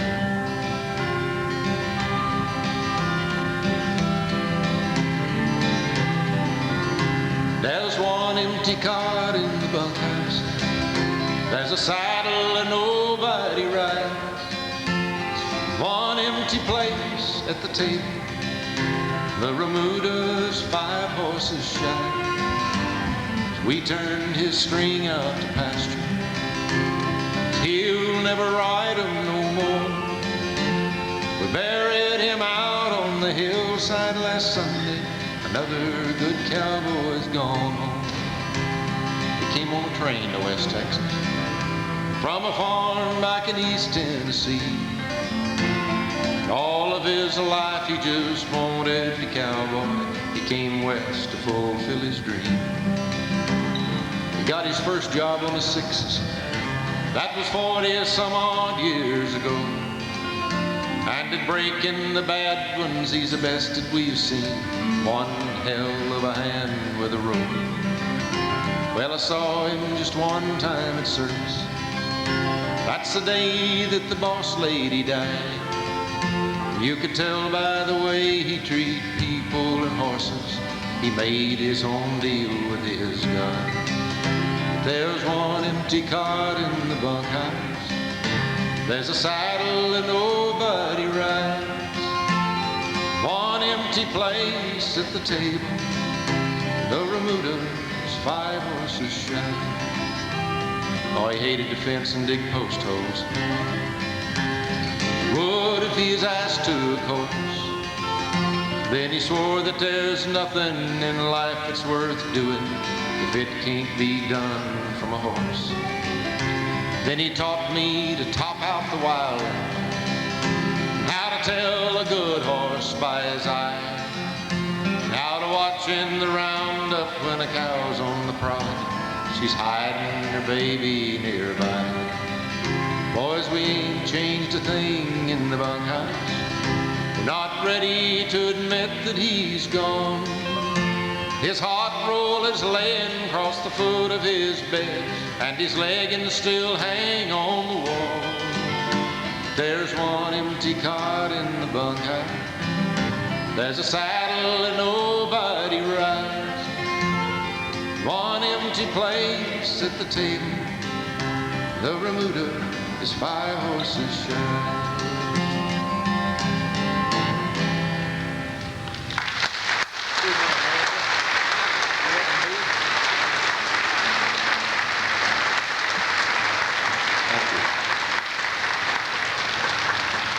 It's been a long, long time since I can remember when Americans were so proud to be Americans as they are right now. And I sincerely feel, I was talking to somebody earlier today, the lady from Persimmon Hill, that I honestly believe that Americans are tired of plastics and untruths. We want to feel leather and touch oak again. I also believe that the cowboy image is the most important factor in the overall spirit of America, because it denotes independence and rugged individualism. There are a lot of folks who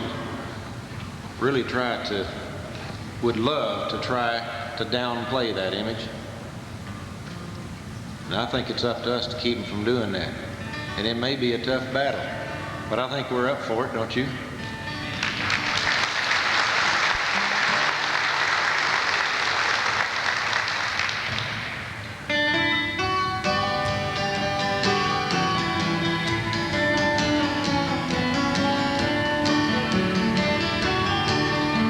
She lies asleep in the snow-capped peaks of the Teton and Yellowstone. She sings to me of sad memories of days when the buffalo roamed. A white-faced cow is grazing now on the plain where the longhorn trot. And a red-skinned man has a calloused hand from turning Oklahoma side. Deadly sound of a cannon round as she sets her people free. Where brave men died to protect her rights, make a home for you and me. And now I love to gaze at the color change in her hills of Tennessee, or to smell the rain on her sun-baked plains with a good horse between my knees. The ghostly strain of a wagon train, the desert takes its toll.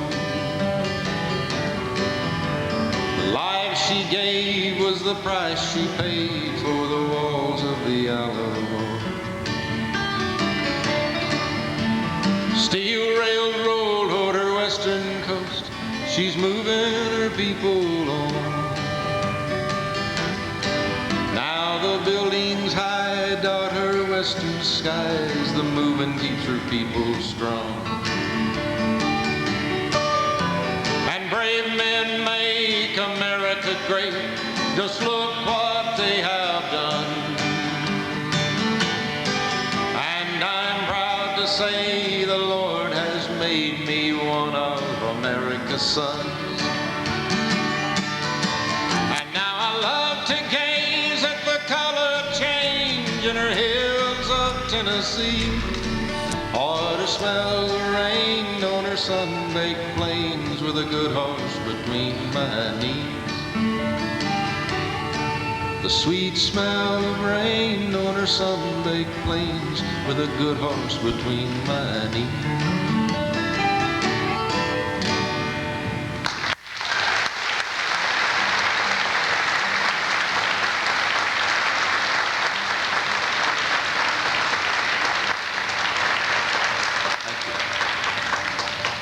One of the greatest things about being American is the opportunity and ability of every human being that's a citizen of this country to own a piece of land that we can call ours.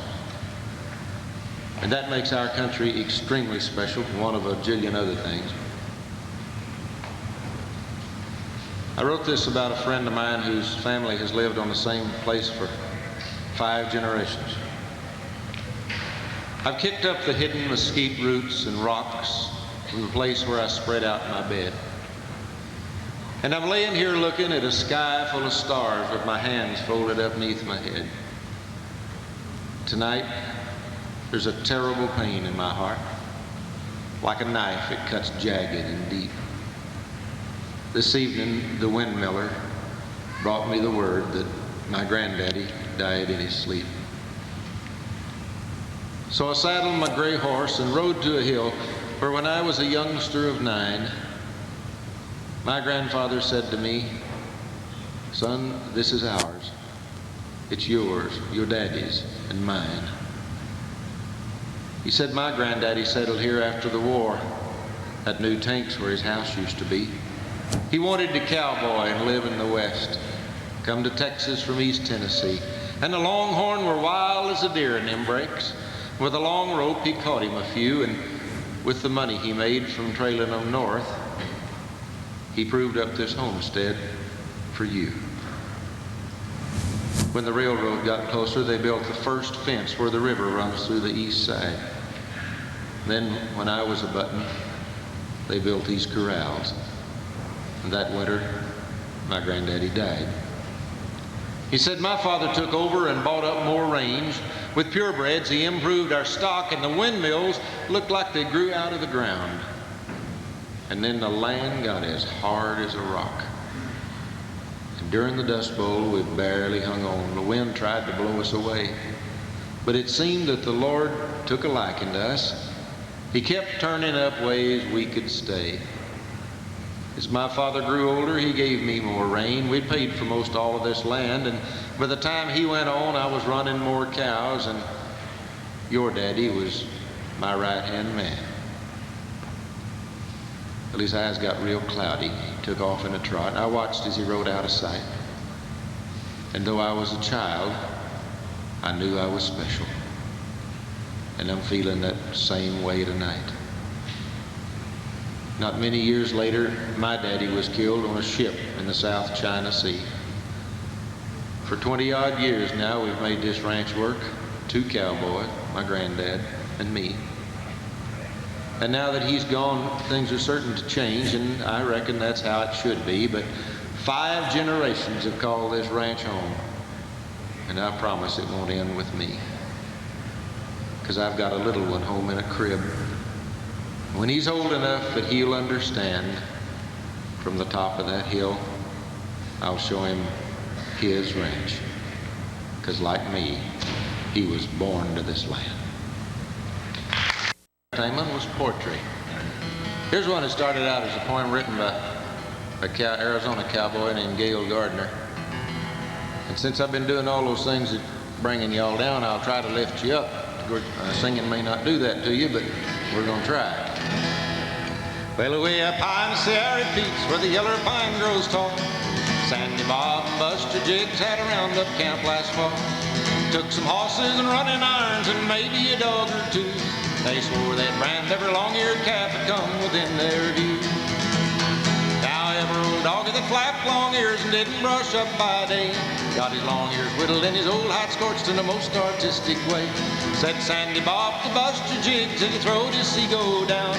Well, I'm sick of the smell of burning hair and allows I'm a-going to town. Well, they saddled up and they hit him a load, for it wasn't much of a ride. And them was the days when an old cowpoke could oil up his whole insides. They started out at Kentucky Bar at the head of the whiskey road. They winds her up at the depot house some 40 drinks below. Well, they set 'em up and they turned her around and starts her the other way. And I tell you, the God-forsaken truth, them boys got drunk that day. They was a-heading back to camp and packing a pretty good load. And who should they meet but the devil himself come prancing down the road. Said he, you ornery cowboy skunks, you better hunt your hold. But I've come up from hell's rim rock together in your soul. Said Sandy Bob, old devil be damned, we boys is the kind of tight. You ain't gonna gather no cowboy soul without one hell of a fight. Now Sandy Bob punched a hole in his rope and he swung her straight and true. And he lapped her on to the devil's horns and taking his dallies too. Now Buster Jiggs was a riata man with his gut line coiled up neat. He shakes her down and builds him a loop and lassos the devil's hind feet. Well, they stretched him out and they tailed him down while the arms were getting hot. Well, they cropped and swallowed, forked his ears, and then branded him up a lot. Cut off his horn with a dehorn and saw, tied a knot in his tail for a joke. And they rode off and left him there necked up to a blackjack oak. You ever up high to see our feet and you hear one hell of a wail, you know it's just that devil bellin' about the knots tied in his tail.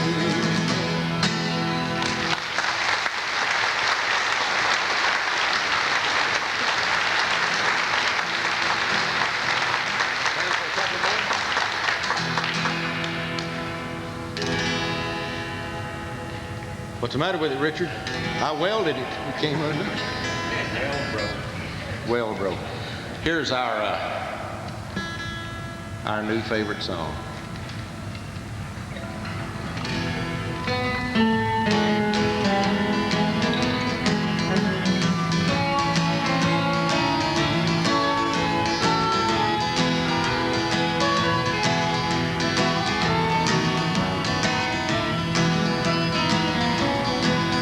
In the lobby of a big hotel,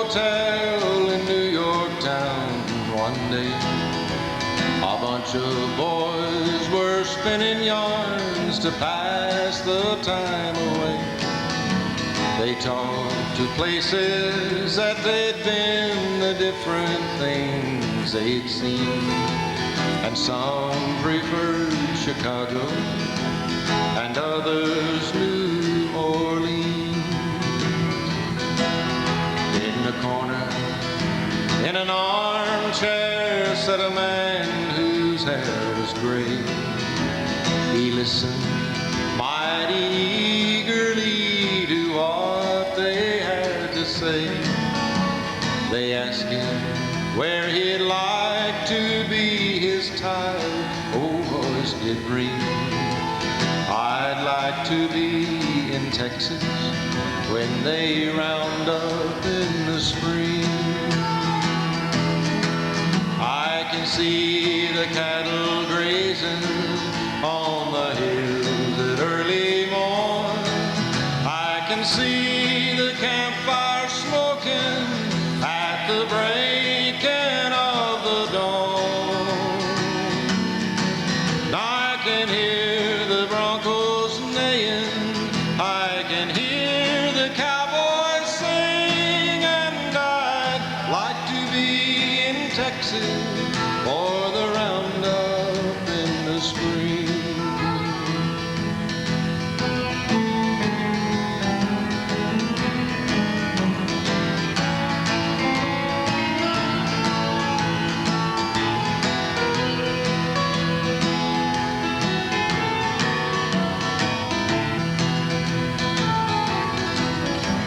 They all sat still and listened to what he had to say.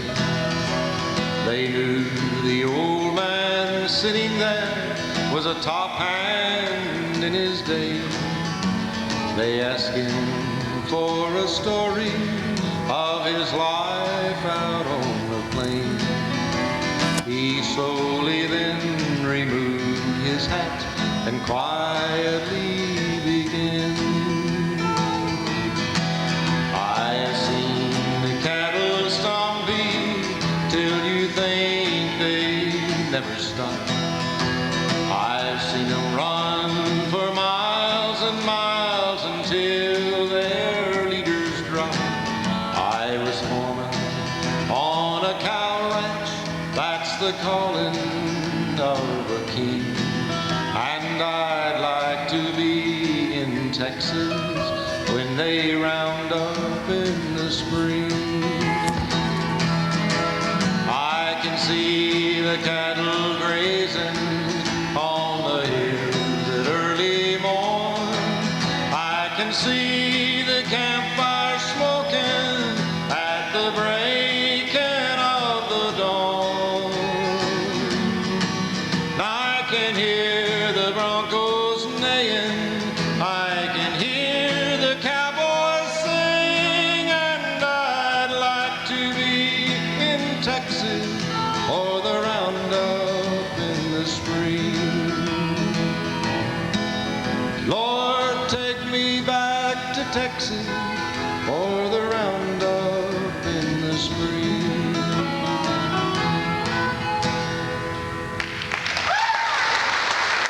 Thank you.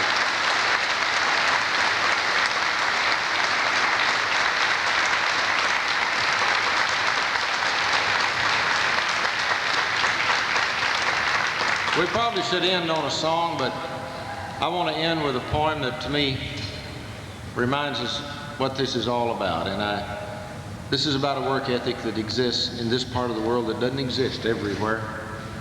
And we don't realize sometimes how important these characteristics of our society are until we get outside of it and experience a lack of it in other places. Well, his skin looked like leather.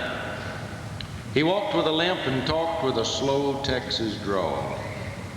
His knuckles were knotted and his right thumb was gone, said a stud bit it off late last fall. Hell, we knew he was lying. We'd watched him dally it up. But it ain't healthy to call him a liar. It is Saturday night before the wagon went out and he is setting our new kid on fire. We all heard his stories about places he'd been, and we think that Jake's kind of strange. He looked over at me and said, "I'm schooling this boy about the unwritten laws of the range." And the kid was enthralled. He's kind of like in a trance. Jake sensed that he had a good grip, so he straightened up and hitched his pants, took a drink of cold beer, and turned around with his hand on his hips, and he said, "Son, a man's brand is his own special mark. It says, 'This is mine, leave it alone.' If you hire out to a man, ride for his brand and protect it like it was your own." Mr. Wagner come out here in 1903. This country was sagebrush, mesquite trees, and sand, and he carved him this ranch out of blood, sweat, and guts. Be proud that you ride for his brand. If you hired out to string barbed wire, build him a fence. It don't matter if it's 4 or 5 strands. Just remember, it was you who asked for the job. So don't bitch when you ride for this brand, because Mr. Wagner don't hold with complainers. He'll fire one before he can quit. If you don't like our outfit, just head down the trail and find a horse that your saddle will fit. But if you get up early, catch your own bronc, show the boss that you're making a hand, Mr. Wagner will be there to cover your bets as long as you ride for his brand. He said, "The winter I spent at the Sixes, we had a man at the old Taylor place who rode up on some hiders a skinning a cow and squared off at them scamps face to face." Now, he could have rode off and never looked back, but he wasn't that kind of man. And we found him in Ash Creek, shot all to hell. Nocona Joe died for the brand. Well, we know the old man tells a windy or two, like the one about losing his thumb. And Nocona was killed in a bar in Fort Worth by the demons in a bottle of rum.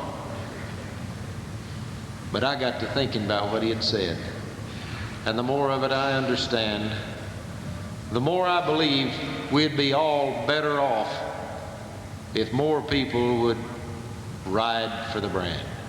Thank you.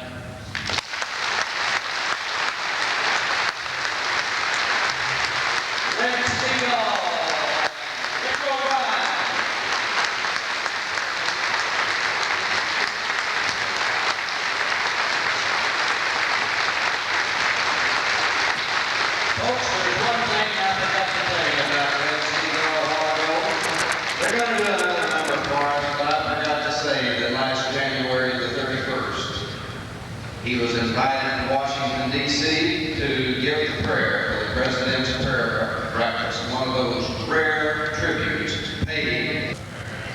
It could be a cowboy song. This could be a cowboy preacher, and he could have got himself in this mess. The old preacher went out a-walking. He was on one Sunday morn. I know it was again his religion. Took his old double-barrel L.C. Smith 12-gauge shotgun along, and he shot himself some mighty fine quail and just one little old measly hare. And then on his way returning home, he met a great big grizzly bear. The old bear stood up in the middle of the road as mean as he could be. Well, that preacher started shaking, climbed in a simmon tree. The old bear stood up and he rolled his eyes and he shook his ugly head. And that preacher looked into the sky and this is what he said. "Well, oh Lord, you delivered Daniel from the lion den, Jonah from the belly of the whale, and then, well, Hebrew telling in the fiery furnace, so the good book do declare. And now, Lord, if you can't help me, for goodness sakes, don't you help that bear." And then the bear commenced to climb the tree. And that made the preacher sore. So the preacher climbed still higher until he couldn't climb no more. And then that limb began to break. And they both come tumbling down. And when that preacher began to pray, friends, you could hear him from miles around. Y'all ready?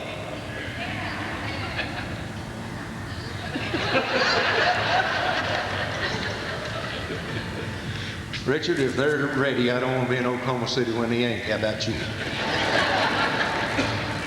I don't think they know that you don't make any noise doing this.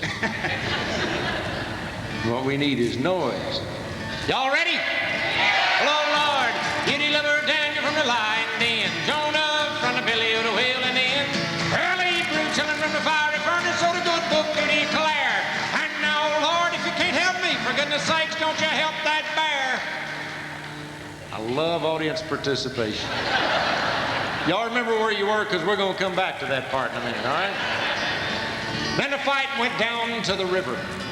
Oh, it was a terrible fight, and the old bear was really a-laying it on. But the preacher was doing all right. Because he dragged that beast right into the water. He was in 3 times and then out. And the old bear got loose and he limped away. Now, preacher friend, he began to shout. Y'all ready? Hello, Lord, you delivered Daniel from the lion den, Jonah from the belly of the whale, and then, well, it may not look like nothing, Lord, from where you sit up there, but the hardest job I ever had was baptizing that bear. Lord, you delivered Daniel from the lion den, Jonah from the belly of the whale, and then, well, he brewed children from the fiery furnace, so the good book to declare. And now, oh Lord, you can't help me, for goodness sake, don't help that bear.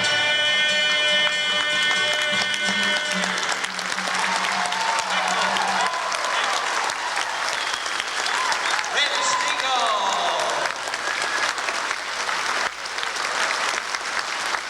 Rich O'Brien, and Wally McRae. Folks, Wally's books are on sale out in the lobby, and Red's tape, Ride for the Brand, along with other tapes of Red Stingle, posters, and other books are available, including The Whorehouse Bells Were Ringing, and books about Spurs, as well as Joyce Roach's The Cowgirls. Go on out. We've got just a little while before we have to exit the Cowboy